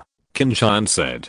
The war has been going on for a full year, though Germany is far better off than it would have been in another time and place. However, if the war continues to drag on, it will also cause considerable losses to Germany. In order not to affect the development of the empire, Qin Tian also hopes to end the war as soon as possible. Yes, Your Majesty, all the ministers replied. However, for island countries, we still cannot relax our vigilance. Let the expeditionary fleet stay in the Far East for the time being, and urge the islanders to evacuate from our colonies in Southeast Asia. We cannot delay the time. In addition, when the troops of the island countries withdraw, apart from weapons except for equipment and personal belongings, they cannot be taken away either. Those things in Southeast Asia belong to the empire. Islanders can't take anything away, Qin Tian said. Qin Tian is well aware of how big the island countries' demand for resources will be. Their occupation of Southeast Asia this time is actually to obtain sufficient resources. However, Qin Tian didn't want to see the rise of the island country. Therefore, he must do his best to obstruct the islanders. Although, Qin Tian knew that this would offend the islanders to death. When Germany fights with other countries in the future, the islanders are very likely to relaunch attacks on Southeast Asia. However, Qin Tian did not choose. He believed that the future German Empire would be even stronger than it is now. Strong enough to take on any challenge. Even if the islanders continue to choose to be enemies with Germany, Germany doesn't care. It just needs to defeat them in future wars. Yes, Your Majesty. Marshal Earl Tirpitz replied, Your Majesty, according to the latest information we have received, the relationship between the United States and the island country is heating up abnormally. The Americans even provided the island country with a loan of $200 million for the people of the island country to restore their livelihood and military strength. It can be seen, the Americans are obviously an easy and well-meaning. Watchter said, I bet the $200 million, the islanders will definitely use it to restore their military strength. It seems that the Americans have spared no effort to create a strong enemy for us. Perhaps, before long, the islanders we will once again have a powerful navy. This will undoubtedly pose a great threat to us. Qin Tian said, Your Majesty, no matter how the islanders develop their navy, the Imperial Navy is still the most powerful. We are not afraid of the islanders. Marshal Earl Tirpitz said confidently. Qin Tian nodded. Of course, the Imperial Navy is the most powerful. However, we need to be scattered on various battlefields. I think that, if the next big war breaks out, the Imperial Navy may have to operate in the Atlantic, Pacific, and fight our enemies in the Indian Ocean and the Mediterranean Sea. Therefore, we need to become stronger. In the future, the Imperial Navy needs to be equipped with more powerful aircraft carriers and carrier-based aircraft. In this regard, it must always be at the leading level. Only in this way can we gain an advantage in future naval battles. Yes, Your Majesty. Marshal Earl Tirpitz nodded heavily. He knew that, since Qin Tian valued aircraft carriers and carrier-based aircraft so much, this might be the only way for the Imperial Navy to win in the future. Everyone, the current island country may be vulnerable to the Empire. However, the Empire is too far away from the island country. This makes it impossible for the Empire's military power to be projected to the Far East. Therefore, we must keep the island country in check. A high degree of vigilance is required. I think that in the future, the island nation will definitely pose a lot of trouble to the Empire. Especially the colonies of the Empire around the Pacific Ocean will be attacked by them. Therefore, the Empire must prepare early. Qin Tian once again issued a warning to the important ministers of the Empire. Yes, Your Majesty. Next, after this war is over, the Empire will strengthen its military strength in Southeast Asia and the Pacific to ensure that the Empire's military strength there can withstand the enemy's attack. At least, it can persist until the Reich has won other important battles and reinforcement have arrived, said Marshal von Falkenhayn.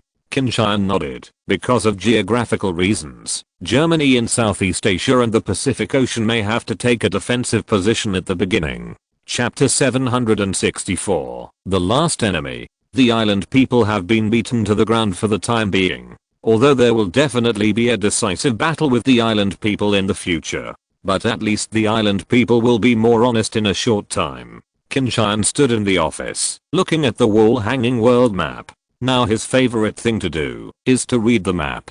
The map is changing almost daily, as Germany's sphere of influence is constantly growing. The island country was defeated this time, and all those colonies of Germany in the Pacific Ocean can be taken back. Although, those colonies are relatively barren islands. But location is very important. After controlling those islands, Germany can use these islands to drive countless nails in the Pacific Ocean.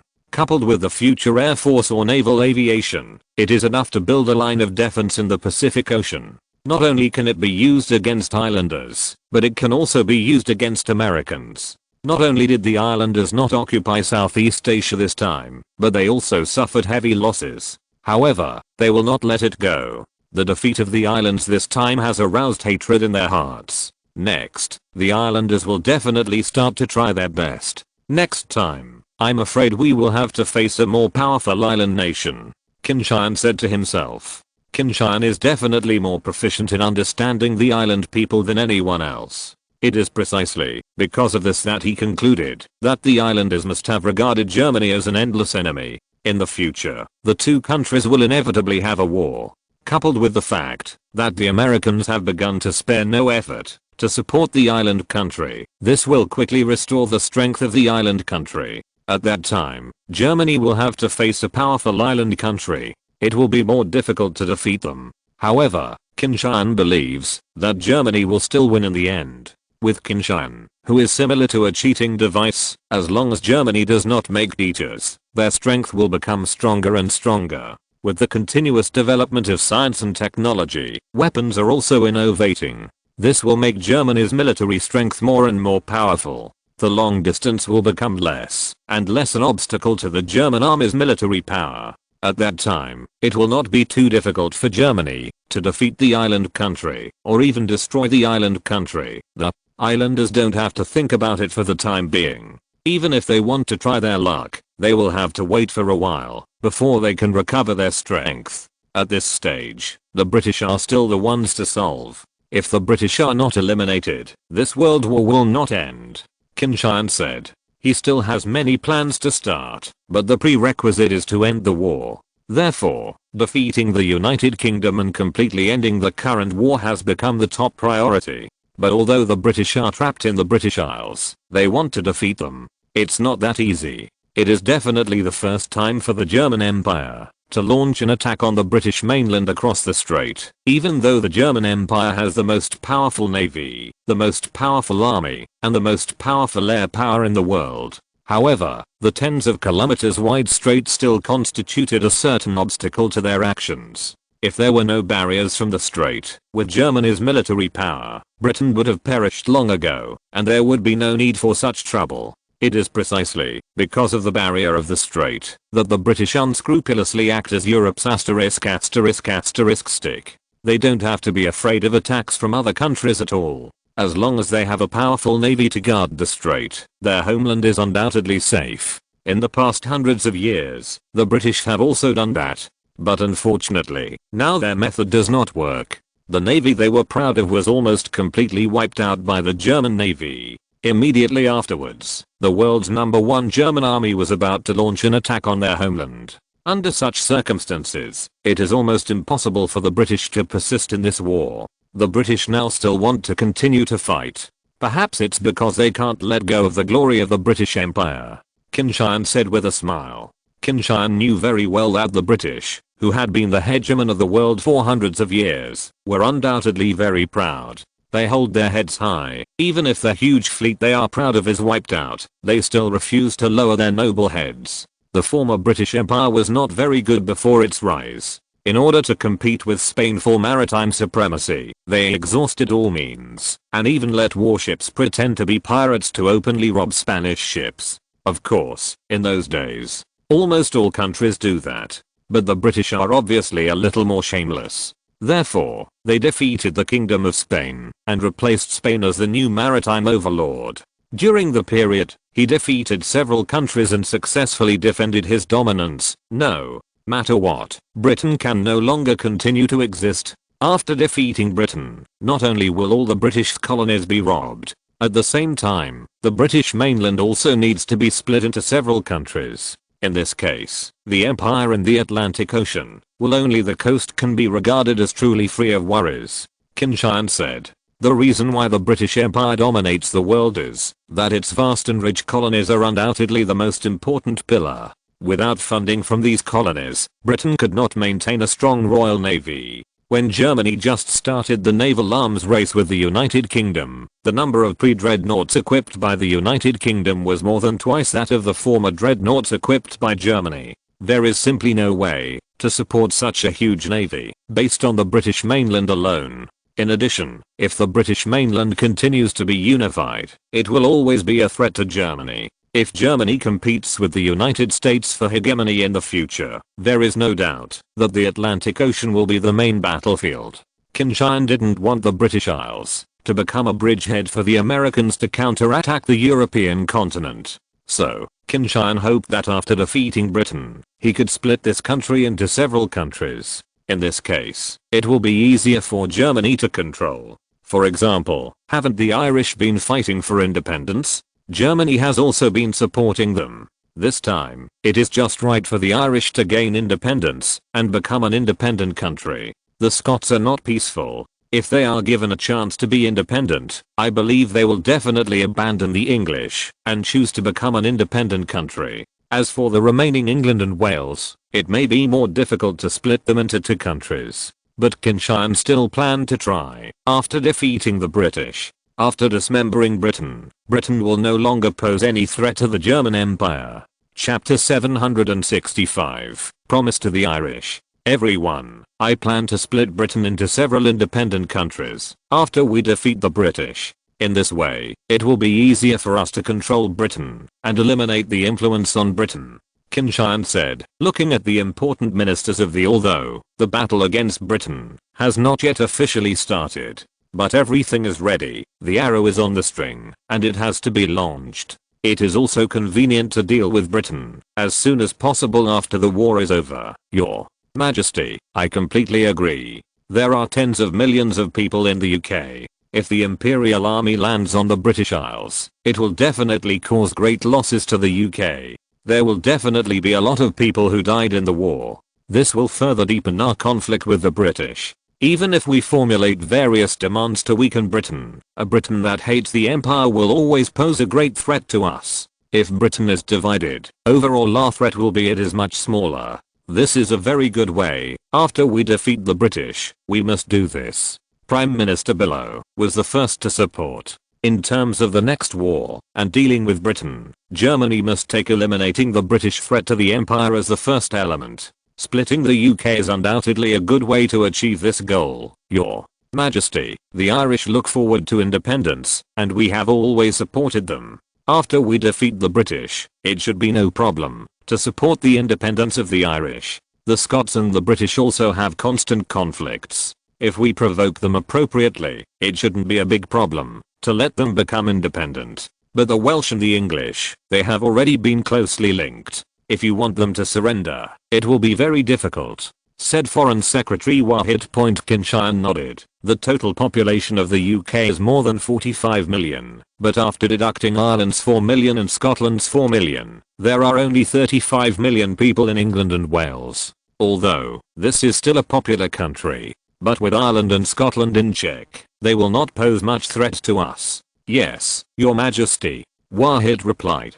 Your Majesty, the heads of the Irish Sinn Féin Party and the Brothers of the Irish Republican Party are both in Berlin. They hope to have a meeting with His Majesty. Wacht said. Let's arrange it. I have an hour to meet with them in the afternoon. In addition, for Scotland, try to choose people who are pro-imperial. For Wales, try to provoke them. If the Welsh can also be independent, England will be further weakened. Qin Tian said.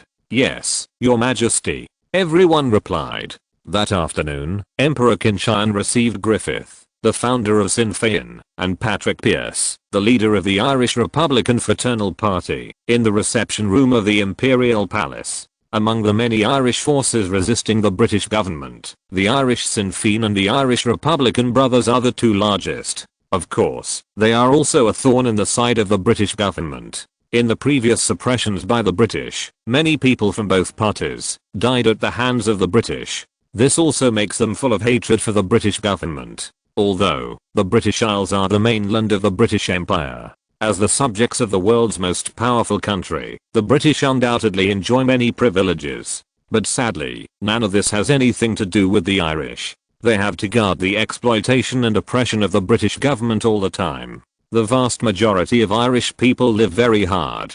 This also makes them look forward to overthrowing the rule of the British government all the time. Now, the Germans are about to launch an attack on the British mainland. And there is a great possibility of defeating Britain, which makes the Irish cheer. The leaders of Sinn Féin and Brothers of the Irish Republican Party eagerly went to Berlin, hoping to gain further support from Germany. In this way, after the overthrow of British rule and Ireland's independence, more benefits can be obtained. Griffith, the head of Sinn Féin in Ireland, wears glasses and is personable, as if he is a scholar. Before founding Sinn Féin, he was editor-in-chief of the United Irishmen. And Patrick Pearse is a burly person, as if he was an athlete. They all acted tremblingly in front of Qin Tian. After all, in front of them is the emperor of the most powerful country in the world. Hello, Your Majesty, thank you very much for your support to us all the time. Griffith said first. Yes, Your Majesty. Without your support, we might have been suppressed by the British long ago. Patrick Pearse also said hastily. Qin Tian nodded. The Irish are a great nation, but the strength of the British has caused you to be suppressed by them all these years. The German Empire is a big country, and we are obliged to support you. Yes, Your Majesty. The British have been oppressing us for hundreds of years. We have been killed by them a lot. Now that we have the support of the German Empire, we finally don't have to be afraid of them. Griffith said. This time, the German Empire will definitely defeat the British. And Ireland will also gain independence. This is my promise to you. Qin Tian said. Griffith and Patrick Pearse were all beaming. After getting Qin Tian's guarantee, it can be said that Ireland's independence is already a certainty. However, you should also know that there is no free lunch in this world. Therefore, you must also do your duty. Qin Tian knew. Your Majesty, do you know what we need to do? Patrick Pearse asked. First, when we attack the mainland, you must launch an uprising in Ireland to hold back part of the British forces. We will provide you with weapons, equipment and other support. Second, after Ireland gains independence, you must sign an alliance treaty with the German Empire and become an ally of Germany. In terms of diplomacy and military, you must be consistent with the German Empire. Of course, the German Empire will also guarantee your safety. Qin Tian continued. Griffith and Patrick Pearse looked unnatural. Qin Tian didn't urge them either. He knew that the two of them would definitely make the right choice. Griffith and Patrick Pearse hesitated for a while, then finally nodded and accepted Qin Tian's conditions. Chapter 766. Churchill's Insistence. Dover, United Kingdom. This is the place where the British mainland is closest to the European continent, and it is also the top priority of the British Army's home defense. Dense fortifications have been built on the beach. There are trenches, barbed wire, mines and firing points everywhere. In the past few months, the British have completely turned this place into a fortress. This aspect shows the determination of the British to defend their homeland. Also, their fears are shown. After all, the opponent is the world's #1 German army. Whether it can withstand the German attack, the British army is not sure from top to bottom. Although, the total strength of the British army has expanded to more than 4 million people. But the troops they can arm are only more than 3 million. The remaining troops are not equipped with any decent weapons. Moreover, the armed forces are also seriously short of heavy weapons. There are only a small number of elite troops with relatively complete equipment. But even so, the difficulty of confronting the elite German army in a decent way is still not ordinary. Several cars drove onto the beach in Dover, but the beach was empty. It was so hot that soldiers were hiding in the shade and no one would be on the beach. Originally, Dover in summer should be full of tourists. Many people will come here to enjoy the beach and sunshine. However, when the cloud of war enveloped the entire British Isles, no one had that kind of leisure anymore. We all hope that the war will end sooner. In this way, they will not have to suffer the devastation of war. Some people got out of the car, led by a tall man. He is the current British Prime Minister Winston Churchill. At his side, he also followed Richard Haldane, the Secretary of State for War, and General Ian Hamilton, commander of the British Army's Home Forces. There are also other senior generals of the British Army. From their glittering epaulets, it can be seen that these people have very high identities, and they can be described as shining stars. Well, these fortifications are well built. If the Germans dare to attack from here, we will definitely make them pay an unimaginable price. Churchill put down the binoculars in his hand with a look of satisfaction. Your Excellency, we have been repairing the fortifications along the coast for the past few months. However, our coast is too long, so we can only build fortifications in key places. We believe that the possibility of German landing in these areas undoubtedly the biggest, said Ian Hamilton. Which areas might the Germans land? Asked Churchill. Your Excellency, according to the information we have obtained so far, the line from Eastbourne to Margate may become a key attack target for the Germans. This is the closest to France. If the Germans want to land, they only need to cross the strait is enough. In addition, the three main German armies are all deployed on the opposite side. Therefore, we can conclude that, if the Germans want to land, this line will be their main landing area. Hamilton continued. Although, he failed to become the commander of the expeditionary force as he wished, and was given a step ahead by Sir French. However, while staying in the mainland, he became the commander of the local army, commanding millions of troops, to prepare to fight the German landing. This is also highly weighted. Even, in the case of war, Hamilton's status has been further improved. Are we capable of stopping the German landing? Churchill asked. Your Excellency, the main forces of the local army are currently concentrated in the southeast and London respectively. Your Excellency the Minister of War and I will be the commanders of the southeast and London theatres respectively. If the Germans are really planning to land in the southeast, I believe it will definitely make them pay an extremely heavy price. Hamilton looked very confident. The landing battle is a battle with heavy casualties, especially for the landing party. When sending troops to land, they will be directly exposed to the heavy firepower of the defender. This will cause them to suffer heavy casualties during the landing process. If the defender can build solid fortifications, it will have a better effect. With any luck, it's not out of the question to get the beach red with blood and piles of dead bodies. Well, that's good. Churchill nodded repeatedly. Gentlemen, although the Germans have taken the upper hand in this war, the Royal Navy has been completely lost. However, the British Empire will never surrender to the barbaric Germans like this. We will continue to fight. Let them pay heavy losses in the battle of attacking the British mainland. I believe that when the losses of the Germans become unbearable, they will compromise. At that time, we will reach a favorable peace, Churchill said to the crowd. And this is also the goal he has always insisted on. Churchill knew that it would be impossible to defeat Germany in this war.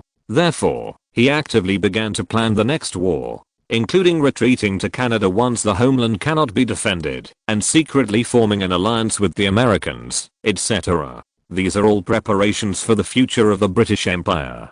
Of course, Churchill also hoped that he could keep his home country. This is undoubtedly the best result for them. If it can keep its homeland, even if it loses all its overseas colonies, Britain can continue to persist.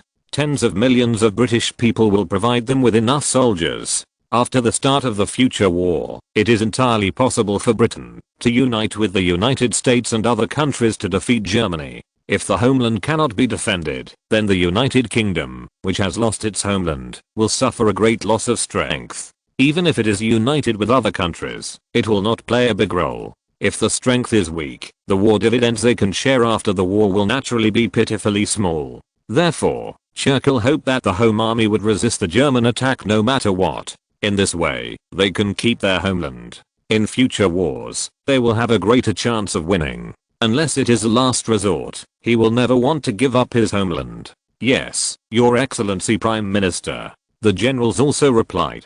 They also all know what the current situation is like for the British Empire. If you don't work hard, the British Empire will have no future. Therefore, these generals will do their best in this war. Of course, it is very difficult to say whether it will work or not. Chapter 767. Ready. On the morning of August 20th, the weather was sunny and sunny. The originally violent North Sea has also calmed down. The Strait of Dover is also calm. Calais, the Imperial War Command against Britain, Marshal von Falkenhayn, Minister of the Imperial Army and Chief of the General Staff, arrived here in person, and served as the commander of the war against Britain, fully responsible for commanding the Imperial Army's operations against the British Army. At 5 o'clock in the morning, Marshal von Falkenhayn got up. When he finished washing and had breakfast and arrived at the war room, he realized that all the important generals who participated in this battle against Britain had gathered here. General Crook, commander of the 1st Army Corps of the Imperial Army; General Bulow, commander of the 2nd Army Corps of the Imperial Army; General Housen, commander of the 3rd Army Corps of the Imperial Army; Lieutenant General Ludendorff, acting commander of the 8th Army Corps of the Imperial Army; Lieutenant General Walzer, Deputy Chief of Staff, and Lieutenant General Zeckert, commander of the Army Air Forces. In addition, important generals from the Navy also came. Admiral Reinhard Scheer, commander of the High Seas Fleet; Lieutenant General Hipper, Chief of Staff; Major General Richthofen, commander of the Artillery Formation; commander of the Marine Corps Lieutenant General Alexander Linsingen, the officer, was also inside. Lieutenant General Ludendorff and Lieutenant General Zeckert have just assumed new positions. Lieutenant General Ludendorff is only 50 years old this year, and he is undoubtedly very young to be the commander of an army. Therefore, the word agent was added to his command post. However, everyone knows that after this battle is over, Lieutenant General Ludendorff's agency can be removed. Moreover, his rank will also be promoted to general. From Lieutenant General Ludendorff to the 8th Army, to serve as the commander of the army, it took only 3 years in total. In just 3 years, he was promoted from a colonel to an admiral, which is undoubtedly a rocket-like speed. Lieutenant General Zeckert, transferred to Army Aviation Commander, although the rank was not promoted. However, according to the gossip that spread out, after this battle is over, the Army Aviation will be separated from the Army, and the Imperial Air Force will be formed on this basis, to become a brand new branch. There is no doubt that Lieutenant General Zeckert will be promoted at that time, and become an independent military commander, which is undoubtedly very enviable. What's more, Lieutenant General Zeckert is 1 year younger than Lieutenant General Ludendorff.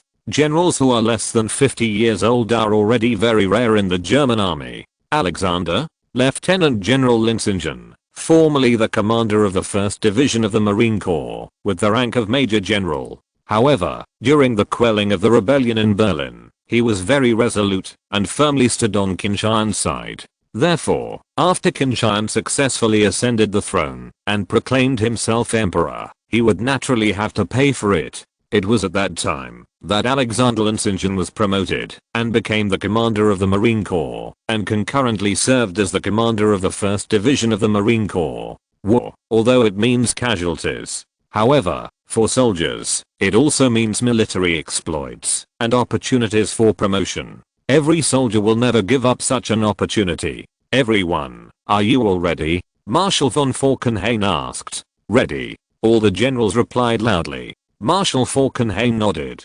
He could see that everyone had a very high morale for this attack on the British mainland, and they all hoped to seize this last opportunity and gain more military exploits. More military exploits means being able to get further promotion. A soldier who does not want to be a general is not a good soldier. Similarly, these generals who have already reached the extreme in the ranks of generals all want to go one step further and become field marshals of Your Excellency the Marshal. The 350,000 soldiers of the 1st Army Corps of the Imperial Army are ready. General Crook said. The 1st Legion is the most elite legion of the Imperial Army. Of course, that was before the rise of the 8th Legion. However, their strength is the largest, especially after the formation of armored divisions and the strengthening of artillery firepower and other automatic firepower. The strength of the troops has been further increased. Your Excellency Marshal, the 280,000 soldiers of the 2nd Corps of the Imperial Army are ready to attack. General Bulow, the commander of the 2nd Corps, also showed no sign of weakness. Among the many legions of the German army, the 2nd Army is second only to the 1st Army in strength. Your Excellency, the 3rd Army, with 200,000 troops, is ready for battle. General Housen, the commander of the 3rd Army, also said, compared with the previous 2 legions, the 3rd Legion is slightly weaker in strength. The 8th Army is also ready. Lieutenant General Ludendorff, acting commander of the 8th Army, also said, although the strength of the 8th Army is only more than 180,000 people, among the various armies, it is undoubtedly the one with the least strength. However, no one dares to underestimate their true combat effectiveness. Even the First Army, which has nearly twice as many troops as them, may not be able to win them steadily. As the Legion, that His Majesty the Emperor served as the commander of the Legion, the weapons and equipment equipped are the best. At the same time, the training is also the hardest. The fighting will of the soldiers is also the strongest. The Army Air Force is ready. We have deployed a total of 1,200 fighter jets and 800 bombers at the frontline airfield. Lieutenant General Eckert, commander of the Army Air Force, reported. For this operation, the Imperial Army Air Force has also invested a lot of money, especially after learning that he will become the first commander of the Imperial Air Force, and may even become the Minister of the Imperial Air Force in the future. This made Eckert full of energy. The Emperor of the Empire has already hinted at him to serve as the commander of the Air Force first, and when the strength of the Air Force grows, he will set up the Minister of the Air Force. This is undoubtedly a huge temptation for Lieutenant General Eckert. It is estimated that no soldier of the Empire can refuse the temptation of becoming the first commander of a military branch, the first minister of a military branch. Your Excellency the Marshal, the Imperial Navy and Marine Corps are ready, Admiral Reinhard Scheer said. This time, in the battle against the British mainland, the Imperial Navy and Marine Corps will fully cooperate with the Army. The Imperial Navy will dispatch 10 of the most powerful battleships and 24 battle cruisers to form an artillery formation. The 2 aircraft carriers already in service in the Imperial Navy will also be cruising off the coast of the United Kingdom. Once they receive an order, they will immediately take off their fighter planes to launch an attack. The 5 divisions of the Imperial Marine Corps, with a total of 100,000 people, are also ready to attack. Chapter 768. The attack begins. Very good, generals. Now that you have completed your preparations, I'm relieved. Today's weather is good, and it is also a good opportunity for the Empire. Today, the Empire will launch an attack on the British mainland as planned the first day. In an hour, the attack will begin. God bless the German Reich and crush the British, said Marshal von Falkenhayn. God bless the German Empire. All the generals were very excited. They waited for this day, and they also waited for a long time. In the past few months, everyone has been preparing for the attack on the British mainland. A large amount of combat supplies were transported to the front line, and the soldiers lost by the legions in the previous wars were also replenished, completing the run-in. At the same time, a large number of weapons and equipment were added to restore the combat effectiveness of each legion to its peak. Of course, the 4 legions of the Imperial Army plus the 5 divisions of the Marine Corps have a total strength of only 1.1 million people, which is only equivalent to a quarter of the British Continental Army. However, if it comes to combat effectiveness, it is not the same. The German army, armed to the teeth, has high morale. It should not be difficult to defeat the British army with backward equipment and low morale. After all, in today's wars, military superiority is also an indispensable and important factor for victory. However, the role played in the war is no longer as important as before. The development of science and technology and the innovation of weapons have made the importance of military superiority and the factor of war victory and defeat begin to decline continuously. The millions of British army will be vulnerable to the well-trained German army. As long as a small part of their elite troops are eliminated, the remaining troops are like lambs waiting to be slaughtered, and they can be slaughtered at will, according to the plan. The artillery formation of the Imperial Navy will be responsible for clearing the landing site and destroying the fortifications that the British have worked so hard to build over the past few months. The Imperial Army Air Force will also join in and bomb the fortifications of the British to clear the way for the landing of the Marine Corps. At the same time, the Imperial Army Air Corps is also responsible for seizing air supremacy. If the British planes dare to take off, you must beat them all down to ensure that the sky belongs to Germany Imperial. Marshal von Falkenhayn emphasized. Yes, Marshal. Lieutenant General Eckert, commander of the Imperial Army Air Corps, and Major General Richter Pfalz, commander of the Naval Artillery Formation both replied. If all goes well, the Marine Corps can launch an attack tomorrow morning or at noon. This time, we will first land in Margate, Dover, and Folkestone. After the Marine Corps successfully consolidates the landing ground, the 1st Corps, 2nd Corps and 3rd Corps are expected to land on the British mainland tomorrow evening. As long as we can withstand the British counterattack tomorrow night, then we can be regarded as having a firm foothold in the British mainland. At that time, it will not be easy for the British to drive us into the sea. Once our 3 legions land on the British mainland, the main force of the British Army will inevitably gather in the southeast. At that time, it is great chance for us to hit the Brits hard. The 8th Army will take the opportunity to land at Bournemouth. After success, rush eastward, cut off the logistics supply line of the troops gathered by the British in the southeast area, and create conditions for their complete annihilation. As long as we can eliminate the main body of the British Army in the southeast of England. Then, the second stage is to take London in one fell swoop and destroy Britain. As long as London is won, Britain will not be far from perishing. Even if there are still a small number of people who will stubbornly resist. But their main force has been wiped out by us, and the others are nothing to worry about. In the follow-up battle, they can be easily wiped out. Marshal von Falkenhayn said. Although, the generals here are already familiar with this battle plan. But no one was impatient when von Falkenhayn laid out the plan. This is the destruction of a country, a former world power. Everyone who can participate in it is undoubtedly very proud. Everyone, the time is almost up. Everyone, let's make final preparations. This time, we will definitely defeat Britain. His Majesty the Emperor is in Berlin, waiting for the good news of our victory. Marshal von Falkenhayn said. Yes, Your Excellency the Marshal. Everyone replied. Time passed little by little, and the Imperial Navy and Army Air Force were already busy. Huge warships have entered the Strait of Dover, and are heading towards their intended destination. 5 Bavaria-class battleships and Deutschland-class battleships formed the 1st Artillery Formation, and they will be responsible for bombarding the British Army positions in Margate. 5 King-class battleships and 5 Brunswick-class battleships formed the 2nd Artillery Formation, and they will be responsible for bombarding the British Army positions in Dover.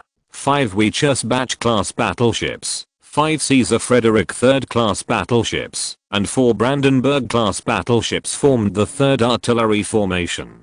They would be in charge of shelling Folkestone. In the Naval Artillery Formation this time, it can be said that the most powerful battleships of the German Navy have been assembled, as well as those former dreadnoughts used as waste. In particular, as many as 24 pre-dreadnought ships, as a product of the British-German naval arms race, have become obsolete in naval battles before they have had time to participate in the main duel. These battleships, which cost a huge amount of money to build, can only be used as firepower ships now. After this war is over, what awaits these former dreadnoughts is dismantling. This is also the last time they have used their spare power on the battlefield.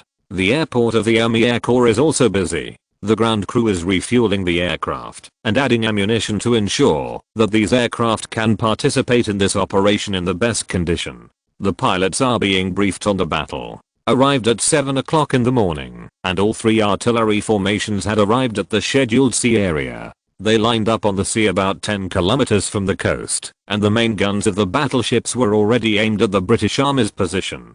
As long as the order from the superior is issued, he can launch the shelling. Order all ships to fire. After the order was issued, the battleships immediately started firing. The bombardment of these battleships officially opened the prelude to Germany's attack on the British mainland. If you're listening to this novel on a channel other than Fanfic World, it means they downloaded and uploaded it without effort. We cordially invite you to visit our channel, Mundo Fanfic Novelos. There you'll find the original version of this story and you can explore many other novels of various genres. We're waiting for you to immerse yourself in a world of incredible novels. Chapter 769, Smoothing. Off the coast of Margate, Germany's 5 Bavarian-class battleships and 5 Deutschland-class battleships are frantically pouring shells on the beach. Whether it is the 380mm main gun of the Bavarian-class battleship or the 280mm main gun of the Deutschland-class battleship, it is a deadly threat to the fortifications built by the British Army. In front of the powerful main gun, these fortifications are like paper and will be easily torn to pieces. Boom. Boom. Boom.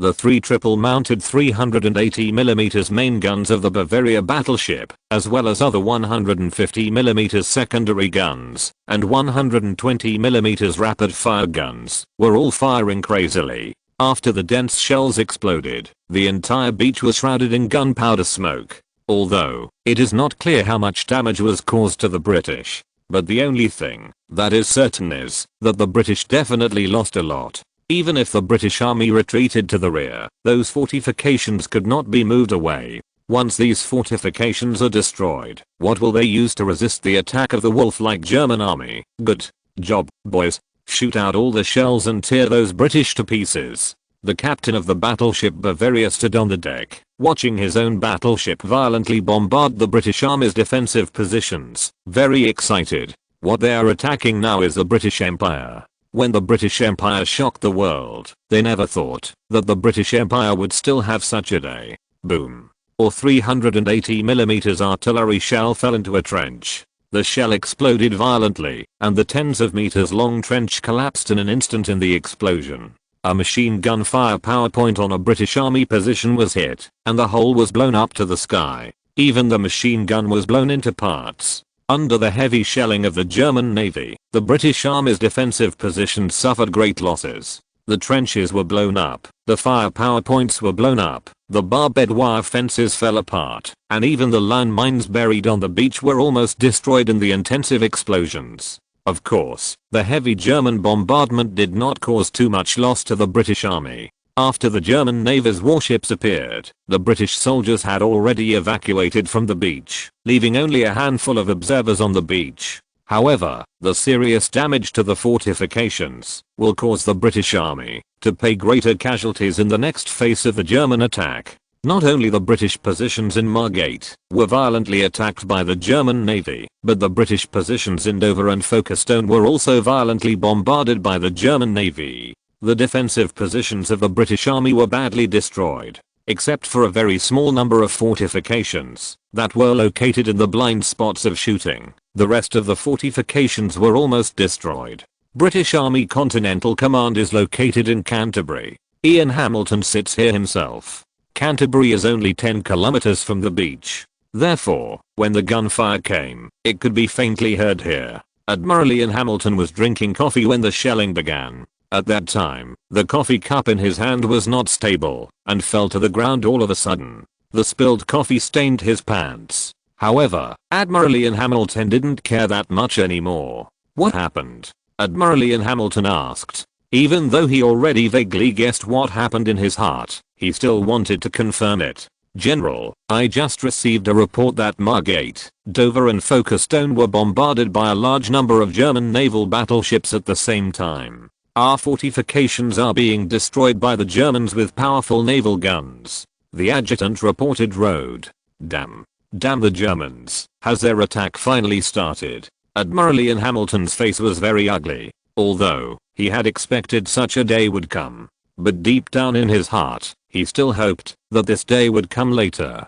In this way, they can prepare more safely. Report to London that the German attack has begun.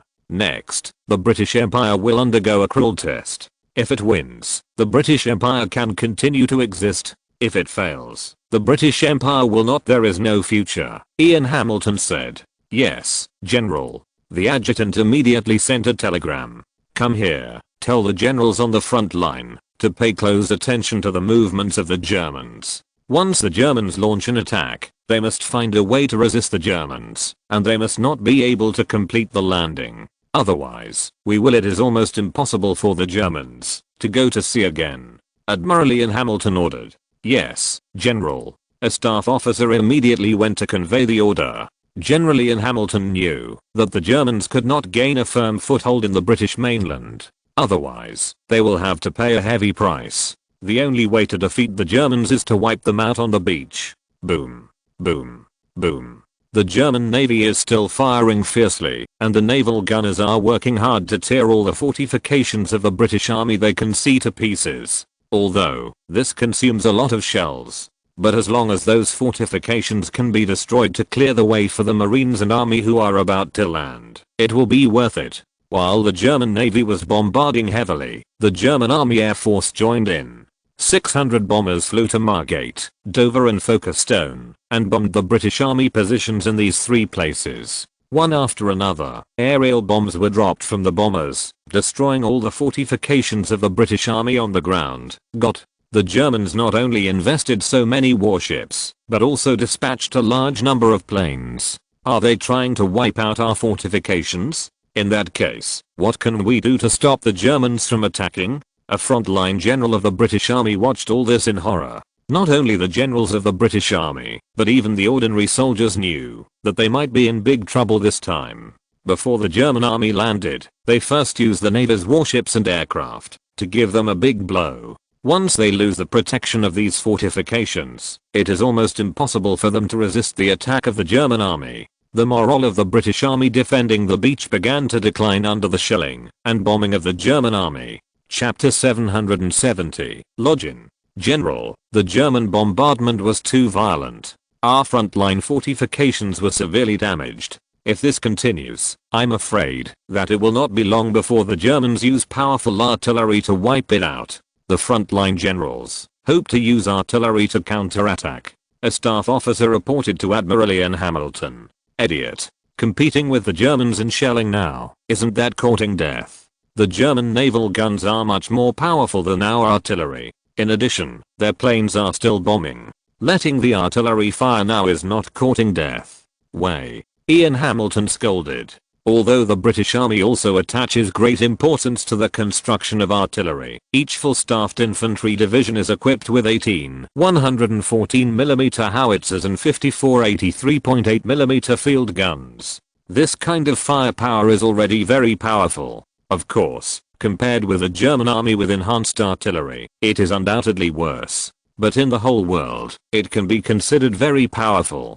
At the same time, the artillery of the British Army was also supported by the coastal defense artillery of the Navy. On the front line, there are many naval coastal defense batteries. Those coastal defense guns are all large caliber main guns, ranging from 155mm caliber coastal defense guns to 305mm caliber coastal defense guns. Moreover, these coastal defense forts are all poured with reinforced concrete, and their defense is very strong. However, even so, Admiral Ian Hamilton did not think that their artillery strength could compete with the powerful German Navy. The main guns of the battleships dispatched by the German Navy are not easy to deal with. What's more, Admiral Ian Hamilton didn't think it was a good thing that precious artillery was spent in artillery battles with the Germans. Their real role should be played against the German landing forces, and that is the most effective. Under the order of Admiral Ian Hamilton, the artillery and coastal defense artillery of the army should remain hidden.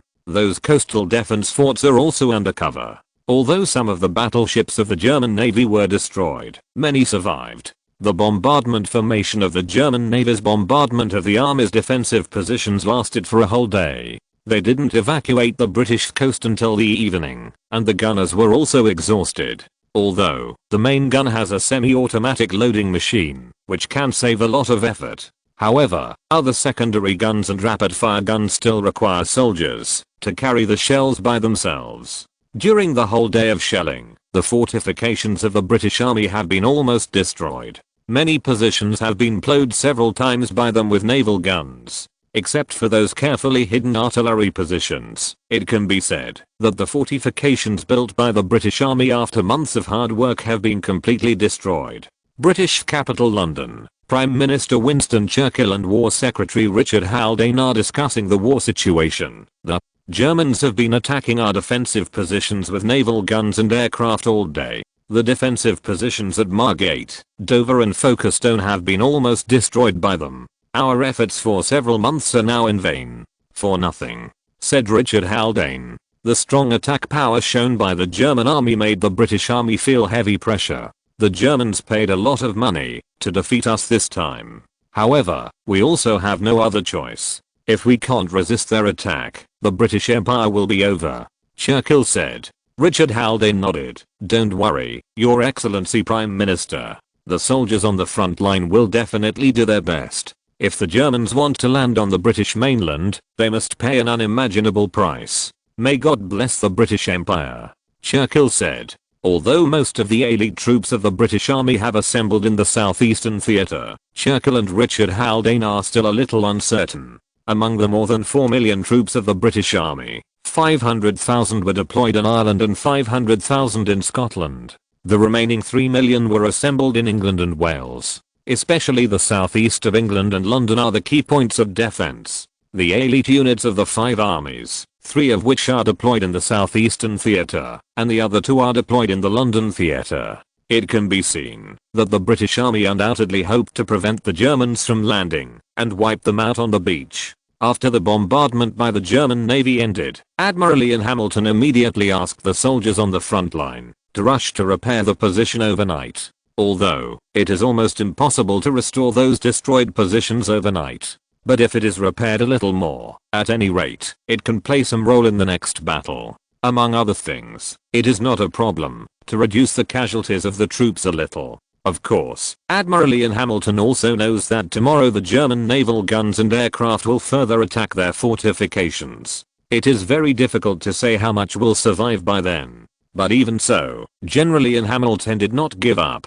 Sure enough, at 7 o'clock in the morning on the 21st, the German naval artillery formation attacked the British Army's defensive positions again. After a night's rest, the gunners, who had regained their spirits, once again manipulated the cannons and began to destroy the British Army's defensive positions. When shells fell one after another and destroyed the fortifications of the British Army that had been busy all night, Admiral Ian Hamilton and other officers and soldiers of the British Army were extremely aggrieved. This time, the German army did not dispatch the army aviation anymore, although the fighter jets and bombers on the airport were all ready to take off. However, this time their mission was to provide fire support to the Marine Corps that was about to launch a landing operation, rather than to destroy the British Army's fortifications. The fortifications of the British Army can be dealt with by naval guns. Marshall, the naval bombardment of the British fortifications has lasted for 2 hours. The adjutant reported to Marshal von Falkenhayn. The Marine Corps is ready? Marshal von Falkenhayn asked. Already prepared. Then let them launch a landing operation. Marshal von Falkenhayn immediately issued an order without any hesitation. Yes, Marshal. When the order reached the front line, the firepower of the German Navy's warships began to extend to the British Army's positions. The 1st, 2nd, and 3rd divisions of the German Marine Corps launched landing operations against Margate, Dover and Folkestone respectively. Chapter 771, Casualties. Attack. Lieutenant General Alexander Linsingen, on a transport ship, issued an order for the Marine Corps to launch an attack. Thousands of officers and soldiers of the 1st Regiment of the 1st Division of the Marine Corps took a defeated landing craft and started the landing operation 10 kilometers from the coast. These landing craft, each capable of carrying an infantry squad, are driven by oil extraction machines and are very fast. The distance of 10 kilometers only takes less than 20 minutes. After the Marine Corps successfully established a beachhead on the beach, the transport ship will drive further to the coast to save landing time. At the same time, amphibious tanks and other landing weapons will also start to attack, assisting the Marines who have already washed up on the beach, and further expanding the results of the battle. Hundreds of landing craft are scattered in this sea area, densely packed. The German Marines shrank their bodies and lowered their height as much as possible. The landing craft used by the Marine Corps are all reinforced. In the front, a thin layer of armor is added. Although it cannot resist shells, it is still no problem to resist bullets. Even machine gun bullets may not be able to penetrate. The landing operation was undoubtedly very tragic, especially before the brave Marines rushed to the beach. They didn't even have the ability to protect themselves at all. Therefore, it is necessary to ensure the safety of the Marines as much as possible. General, the Germans have landed. They dispatched hundreds of landing craft, densely packed, almost covering the sea. An officer reported to Admiral Douglas Haig. After escaping from Le Havre and returning to England, Admiral Douglas Haig and others were not punished, but were still entrusted with important tasks. After all, the British Army already lacks experienced generals. There are even fewer generals like Admiral Douglas Haig who have been on the battlefield. Therefore, these generals can be regarded as valuable assets of the British Army. Such a general, even if he loses a battle, still needs to be reused.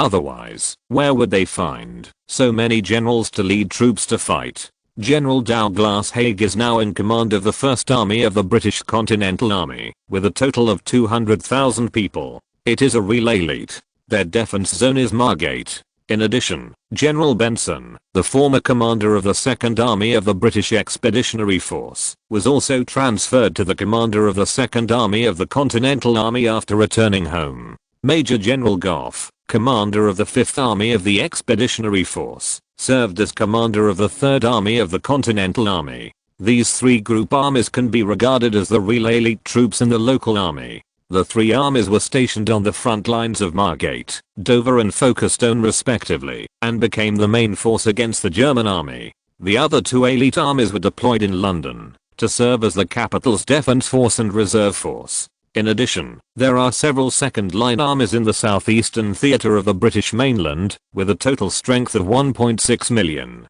Order our artillery and start coastal defense artillery also joined in. Focus on attacking the German landing force, Admiral Douglas Haig ordered. After experiencing the disastrous defeat of the Expeditionary Force, Admiral Douglas Haig also had a great change. He paid more attention and vigilance to the attacking German army. He knew the power of the German army and knew that it would be very difficult to defeat the German army. It is necessary to give priority to killing the vital forces of the German army.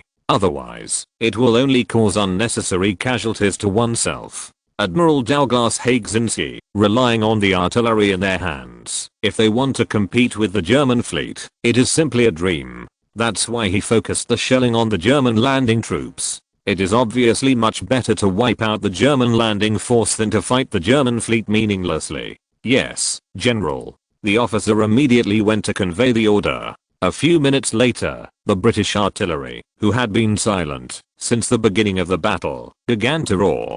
Boom, boom, boom. More than 1,000 British cannons began to fire violently. These cannons belonged to the British 1st Army and 6th Army. The 6th Army was also stationed at Margate, under the control of Admiral Douglas Haig. In addition, the Navy's coastal defense artillery has more than 200 cannons. These cannons have a long range and are very powerful. The shells fell on the sea like raindrops, splashing jets of water into the sky. The officers and soldiers of the 1st Regiment of the 1st Division of the German Marine Corps, who were charging towards the shore, were immediately in danger. Boom. A landing craft was hit by a shell, and the fragile landing craft was immediately scattered. The heavily armed Marines all fell into the water. Although, they immediately untied their equipment to avoid being dragged into the sea by the wet equipment. But there are still many people who could not escape and sank into the sea. Boom. A shell exploded not far from a landing craft. Although it missed the landing craft, the scattered shrapnel still penetrated the landing craft, and several soldiers were hit. After the British artillery began to fire, the casualties of the Marine Corps who had not yet been able to rush to the shore began to rise. Damn it. Where's our artillery? Suppress the British cannons. Lieutenant General Alexander St. roared with red eyes. Under such circumstances, no matter how brave the soldiers of the Marine Corps are, they are like lambs waiting to be slaughtered. General, the naval warships have begun to suppress the British artillery. The adjutant reported. The warships of the Navy on the sea, of course. It is impossible to watch the Marines suffer from British artillery fire. They immediately changed the coordinates of the bombardment and began to fire on the British artillery positions. Boom, boom, boom. One after another, the powerful naval artillery shells slammed into the artillery positions of the British Army. The power of large caliber naval gun shells is not comparable to those of these army shells. As long as it is hit, almost one shell can cause a lot of damage to the British artillery positions. Boom. A 280mm artillery shell hit an 83.8mm field artillery position of the British Army. The whole position was like a typhoon passing through, and suddenly became very embarrassed. Several cannons were blown up, and many artillerymen were also directly killed, which looked very miserable. Although, the artillery of the British Army is huge. However, under the fierce attack of the German Navy's naval guns, they still paid a heavy price. At the same time, as more and more artillery were eliminated, the British artillery positions were gradually suppressed. It's just that the British shelling has caused a lot of casualties to the German Marine Corps. Chapter 772. Tragic. Boom. Boom. Boom.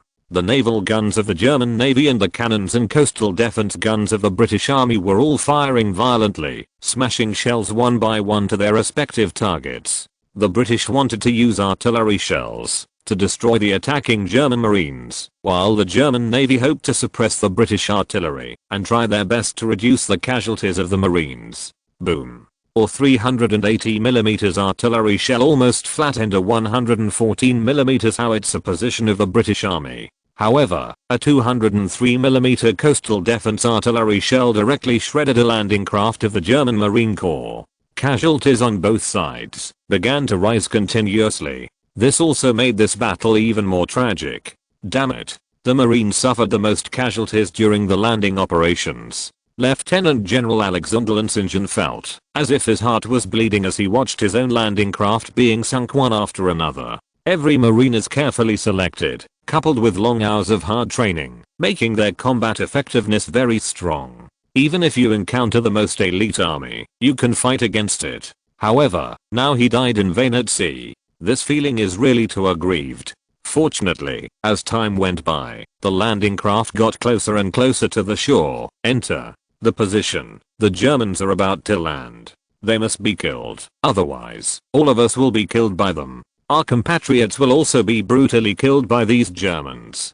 Frontline. The British general gave the order. The British soldiers who had been hiding in the fortifications at the rear began to file out and move to the frontline positions through the traffic trenches. Although, in the fierce shelling and bombing of the German army, the fortifications that the British army painstakingly constructed have been almost destroyed. But even if it has become a ruin, there is still a little hiding place. It's safer than on flat ground. Buzz buzz. The fighter planes of the Imperial Army Air Force flew to the battlefield. More than 200 bombers headed straight for the artillery positions of the British Army. It is planned to destroy the British artillery positions first, and further suppress them, so as to reduce the casualties of the British artillery to their own Marines. Among the more than 200 fighters, 100 were sent to deal with the British artillery, and the other 100 fighters used aviation machine guns to shoot at the British troops entering the position, to provide fire support for the Marine Corps. Aviation machine guns are more powerful than machine guns used by infantry. When hit on the human body, almost all of them were killed or seriously injured, and there were no minor injuries at all. A fighter jet skimmed the British defense line and hit the crowd with a shuttle. Suddenly, a dozen British soldiers were smashed into a sieve. The others were all terrified, lying on the ground, and not daring to move. My God. The German plane. Let's run away. A young soldier was frightened. He jumped up from the ground, turned and ran away. However, he was hit by a bullet from an aviation machine gun before he could take 2 steps. The bullet hit the spine, knocked out directly from the waist down, and the body was broken in 2.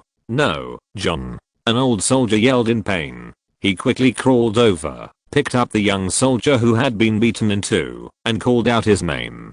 Cold. I'm so cold. I want to go home. I want to go back to my mother. The young soldier murmured. His body was shaking all the time. Doctor.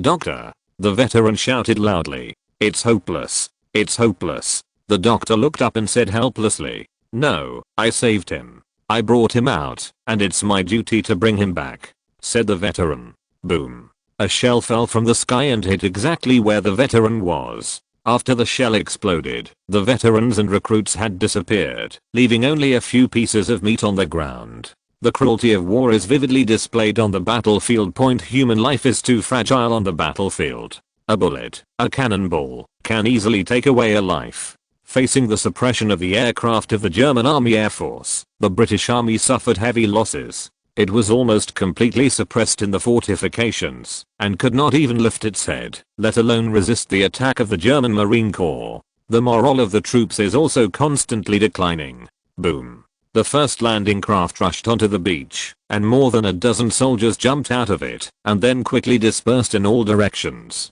What came oncoming was a shuttle of bullets, and a few unlucky German soldiers were killed on the spot. The rest of the soldiers were also lying on the ground, not daring to move. When jumping off the landing craft, it is undoubtedly the easiest to be hit. especially when the enemy is equipped with machine guns. That moment alone will cause great casualties to the German Marine Corps. Boom. A mortar shell hit the empty landing craft, blowing it into a blazing pile of scrap metal. More and more landing craft rushed onto the beach. Although under the firepower of the British Army, there were not small casualties. However, with the support of their own Army Air Force fighter planes and naval guns, they still completely gained a foothold on the beach, and with the weapons in their hands, they began to shoot at the British Army. The German squad machine guns were firing crazily, and the 30 rounds in a magazine were quickly exhausted. Although, even if these bullets are fired, they may not necessarily hit the target. However, the pressure on the soldiers of the British Army is undoubtedly great. That kind of bullet from the top of the head, whoosh, whoosh. The feeling of flying over is enough to break your spirits. A British soldier poked his head out of the bombed trench, trying to see how full it was. However, a stray bullet hit him accurately. The whole head was like a watermelon. It exploded all of a sudden, red and white, scattered everywhere, looking very bloody. Boom. A shell fired by a British artillery fell on the beach. Despite the mitigation power of the gravel, several Marines were killed. The British desperately wanted to wipe out the Germans on the beach, and the Germans wanted to repel the British, so that they could establish a solid beachhead, so that the troops behind the Marine Corps and the Army could use this beachhead. The position quickly went ashore. In this way, it is possible to quickly gain a foothold in the British mainland and launch follow-up combat plans without being suppressed by the British on the beach or even driven into the sea. In that case, this time the landing operation will fail. Chapter 773, Stand Firm. On the beach, a general-purpose machine gun of the German Marine Corps was firing, and the dense bullets hit the trenches of the British Army, splashing a cloud of dust. The British soldiers hiding in the dilapidated trenches could only bury their heads low, for fear of being hit by bullets and losing their lives. The general-purpose machine guns of the German army fired very fast, and a belt with 250 rounds of ammunition was shot out in less than half a minute. After shooting a chain of ammunition, the machine gun team immediately changed positions to avoid being targeted by enemy mortars. On the battlefield, the heavy is always the first target to be eliminated, because both sides know that the opponent's machine gun will cause great casualties to one's own side. Therefore, the machine gunner will be attacked immediately. Mortars and snipers are often targeted by machine gunners who specialize in the enemy. This also makes the machine gunner's death rate on the battlefield very fast. Less than 10 seconds after the German machine gunner team moved, a mortar shell hit their previous position. If they did not withdraw, they would have been torn apart by the British mortar shell. It was broken into pieces, and the machine gun was probably blown into scrap iron. I have to admit that the British Army has grown rapidly on the battlefield. Although they were on the battlefield, they suffered great losses. But at the same time, I also learned a lot. If it weren't for the German army also making progress, it might not be so easy to continue to lead the British. How's the situation on the front line, Alexander? Lieutenant General Linsingen asked. General, the 1st Regiment fought hard and suffered heavy casualties. Although our naval guns and aircraft caused great casualties to the British, their fighting will was very strong and did not collapse. So, the 1st Regiment was completely suppressed in the face of an enemy attack several times larger than itself, the adjutant reported.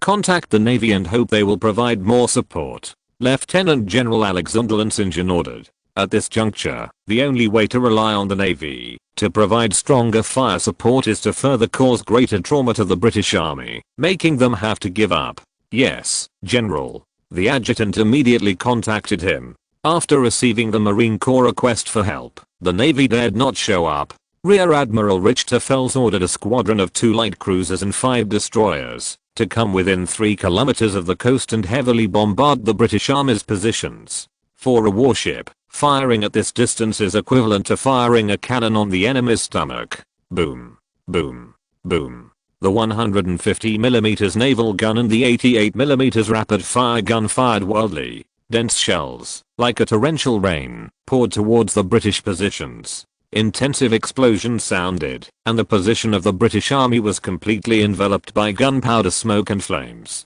Countless British soldiers were torn to pieces in the explosion. When the artillery on the battleship of the German Navy began to extend around, it was like two iron plows, plowing towards the British troops on both sides. Come on.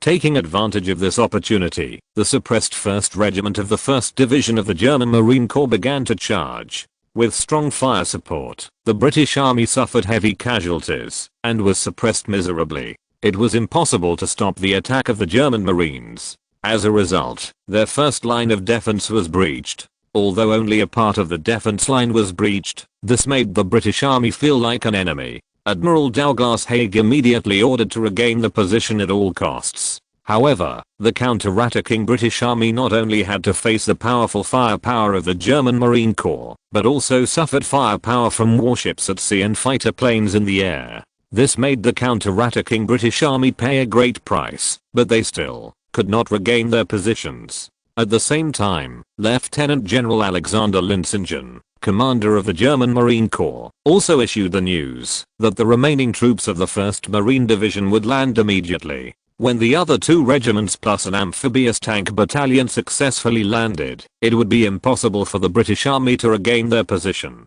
Even the German Marine Corps, which has been strengthened, can further expand the results of the battle. Order the landing troops to build a solid beachhead.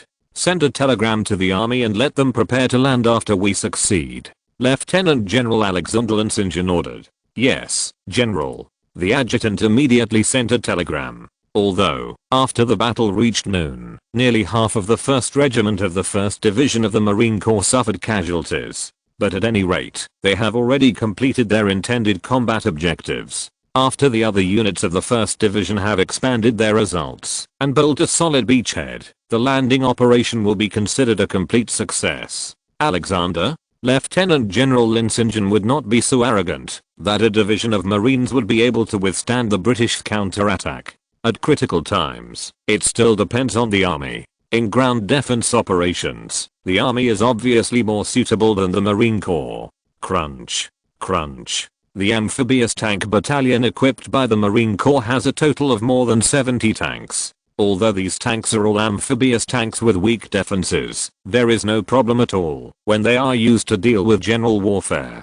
Da. The machine guns of the tanks fired wildly, harvesting the lives of British soldiers. Soldiers of the Marine Corps, charging behind the tank. On the one hand, it provides close protection for tanks, and on the other hand, it also uses tanks to break through the enemy's defense line and reduce its own casualties. Got. The Germans have launched tanks. Pull up our anti-tank guns. A British officer shouted loudly. Boom. A tank gun shell exploded beside the British officer, tearing him to pieces.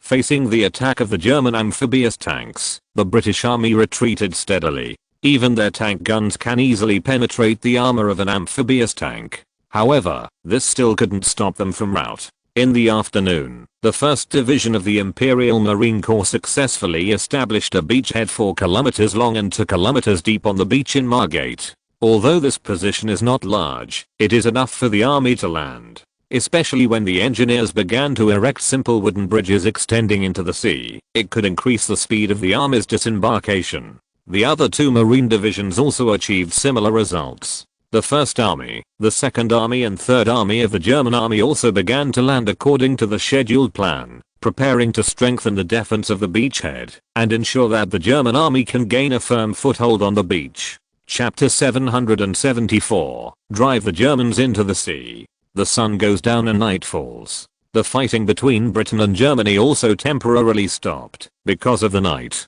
However, the smell of gunpowder smoke and the disgusting smell of blood in the air still made people remember that they are now on the cruel battlefield in the depths. After a day of hard work, the 3 divisions of the German Marine Corps successfully established a solid beachhead in Margate, Dover, and Folkestone at a relatively high cost.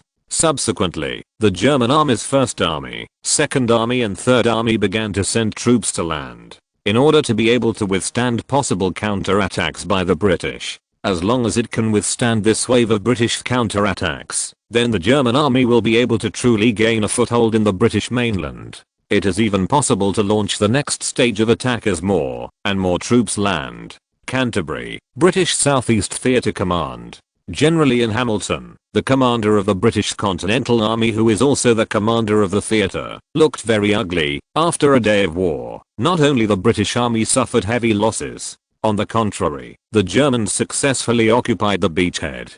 This is undoubtedly an unacceptable result for Admiral Ian Hamilton. Everyone, I know that you all performed very bravely in today's battle. However, it is very regrettable that the final result did not satisfy us. According to the information we have received, the German army has begun to land. The chances of us trying to resist the German attack are getting smaller and smaller, said Admiral Ian Hamilton. Your Excellency, in today's battle, we have done our best. The First Army lost more than 30,000 people, half of whom were killed by the heavy artillery fire of the Germans and the bombing and strafing of the plains. We have no command of the sea, let alone air supremacy. To defeat the Germans on the battlefield by the sea is not so difficult. Admiral Douglas Haig said with a bitter face. Yes, Your Excellency, Commander. I believe that through today's battle, you can also see how tough the Germans are. In today's battle, we have tried our best, but the result is still the same.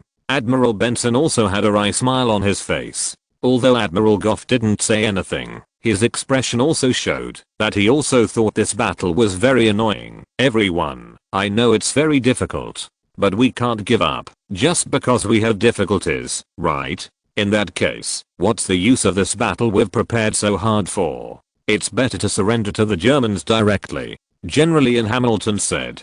Douglas, General Haig and others stopped talking. They also know that no matter what, this battle must be fought, especially if it must be won as much as possible. Otherwise, the British Empire would be completely over. As the generals of the British Empire, they naturally do not want this to happen. Your Excellency, Commander, we need the support of tank troops. The Germans invested a large number of tanks in today's daytime battle. Many sections of our defense line were torn apart by them, Admiral Haig said.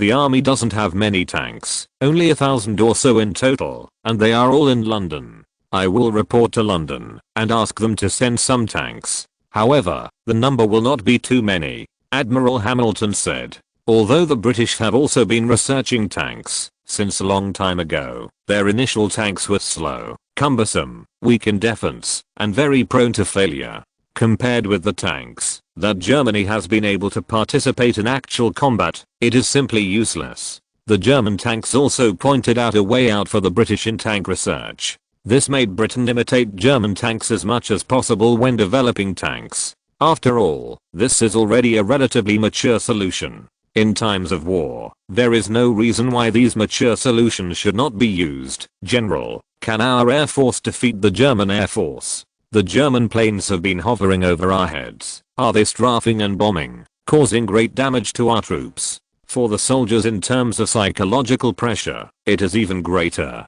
Admiral Benson also said, the fighter planes equipped by our Air Force are far behind the German fighter planes in terms of performance. Even if we go to fight the Germans, there is often only a dead end. In order to protect the precious pilots, we made a decision to avoid letting the Air Force participating in the war. We are already conducting joint research and development of new aircraft with the Americans. However, it will take a certain amount of time before the development is successful, Admiral Hamilton said. No matter what, the Air Force is still needed to participate in the battle. In this case, at least some of our pressure can be relieved, Admiral Gough said.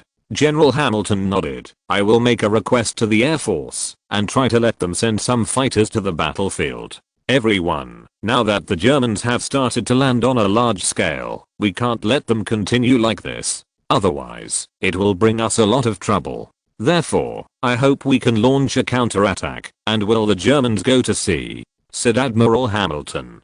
Counterattack? If we take the initiative to attack, our troops will be hit by the powerful firepower of the Germans. In that case, our casualties will increase further, Admiral Haig exclaimed. The other generals also frowned. Everyone knows very well that the firepower of the German army is very strong. When defending, they can more or less use fortifications to offset part of the firepower advantage of the German army. If you take the initiative to attack, it is undoubtedly equivalent to sending yourself to death. I mean, launch an attack at night. At night, the German planes cannot take off. although their warships can still provide some fire support. However, the intensity will not be too great, and the casualties caused to us will be very limited. If we want to drive the Germans into the sea, launching a counterattack at night will be our only chance, Admiral Hamilton said.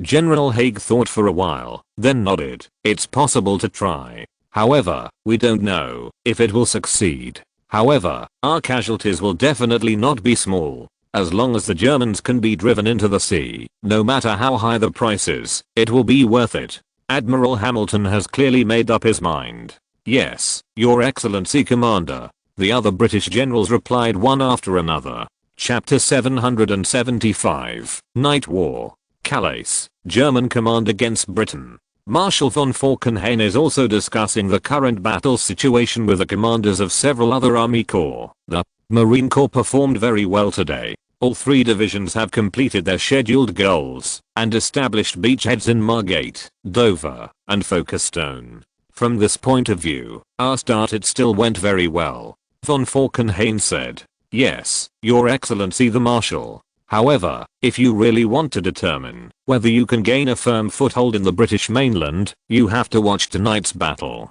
Tonight is the only chance for the British to drive our troops into the sea. If you miss this one, if given the chance, they would never have the chance again, said General Crook, commander of the 1st Army Corps. Yes, so tonight is the key. So far, how many troops have we sent to England? Marshal von Falkenhayn asked. Your Excellency Marshal, the 1st Army Corps has sent the 1st Infantry Division to land in England before dark. The 2nd Infantry Division is also in the process of landing. After the 2 infantry divisions land, it should be enough to deal with the British counterattack. Admiral Crook continued. It's not that General Crook doesn't want to send more troops to land. It's because the beachhead is not big, and sending too many troops will cause great congestion. At that time, once the British bombarded with artillery fire, it would cause great casualties to the German army. In addition, General Crook also believed that there should be no big problem for the 2 German infantry divisions to resist the counterattack of the British army. The German army in a defensive posture will have stronger firepower. The 2nd Army Corps and the 3rd Army Corps also stated that they plan to send 2 infantry divisions ashore to assist the Marine Corps in holding their positions. Marshal von Falkenhayn nodded. Such a defensive force can already be regarded as very strong. If they are all defeated by the British under such circumstances, then there is nothing to say. General Scheer, the battle at night requires further support from the Navy. We have marked the shooting positions so that the Navy's warships can fire based on these coordinates. Marshal von Falkenhayn said. Yes, Marshal. The naval fleet will provide sufficient fire support for the army. However, due to the influence of the night, our shooting accuracy will be compromised. So, I hope you can understand. Reinhard Scheer will answer. Marshal von Falkenhayn expressed his understanding. Because of technology, the powerful firepower of the German army will be somewhat restricted when fighting at night. This is something that cannot be avoided, and no one can avoid it. Therefore, this also means that the battle tonight will be very tragic, and the losses will not be small. But Marshal von Falkenhayn believes that the German army's fighting will is far stronger than that of the British. In a fierce battle, even if it is the first to be unable to support, it should be the British, not the Germans. Tell the troops on the front line that they need to persevere tonight no matter what. As long as we persevere until dawn tomorrow, we will win. At that time, the planes of the Army Air Force and the warships of the Navy will make the British pay so much. Marshal von Falkenhayn said. Yes, Your Excellency the Marshal. All the generals replied. Obviously, these German generals also believed that there should be no big problem if they persisted for one night. Once dawn, the aircraft of the German Army Air Force can bomb and strafe the British Army, and the accuracy of the Navy's naval gun shooting will also increase a lot, further causing firepower to the British Army. In this case, the possibility of the German army resisting the British attack will undoubtedly be greater, gentlemen. The outcome will be announced tonight. May God bless the German Empire. Marshal von Falkenhayn said. God bless the German Empire. Others also said.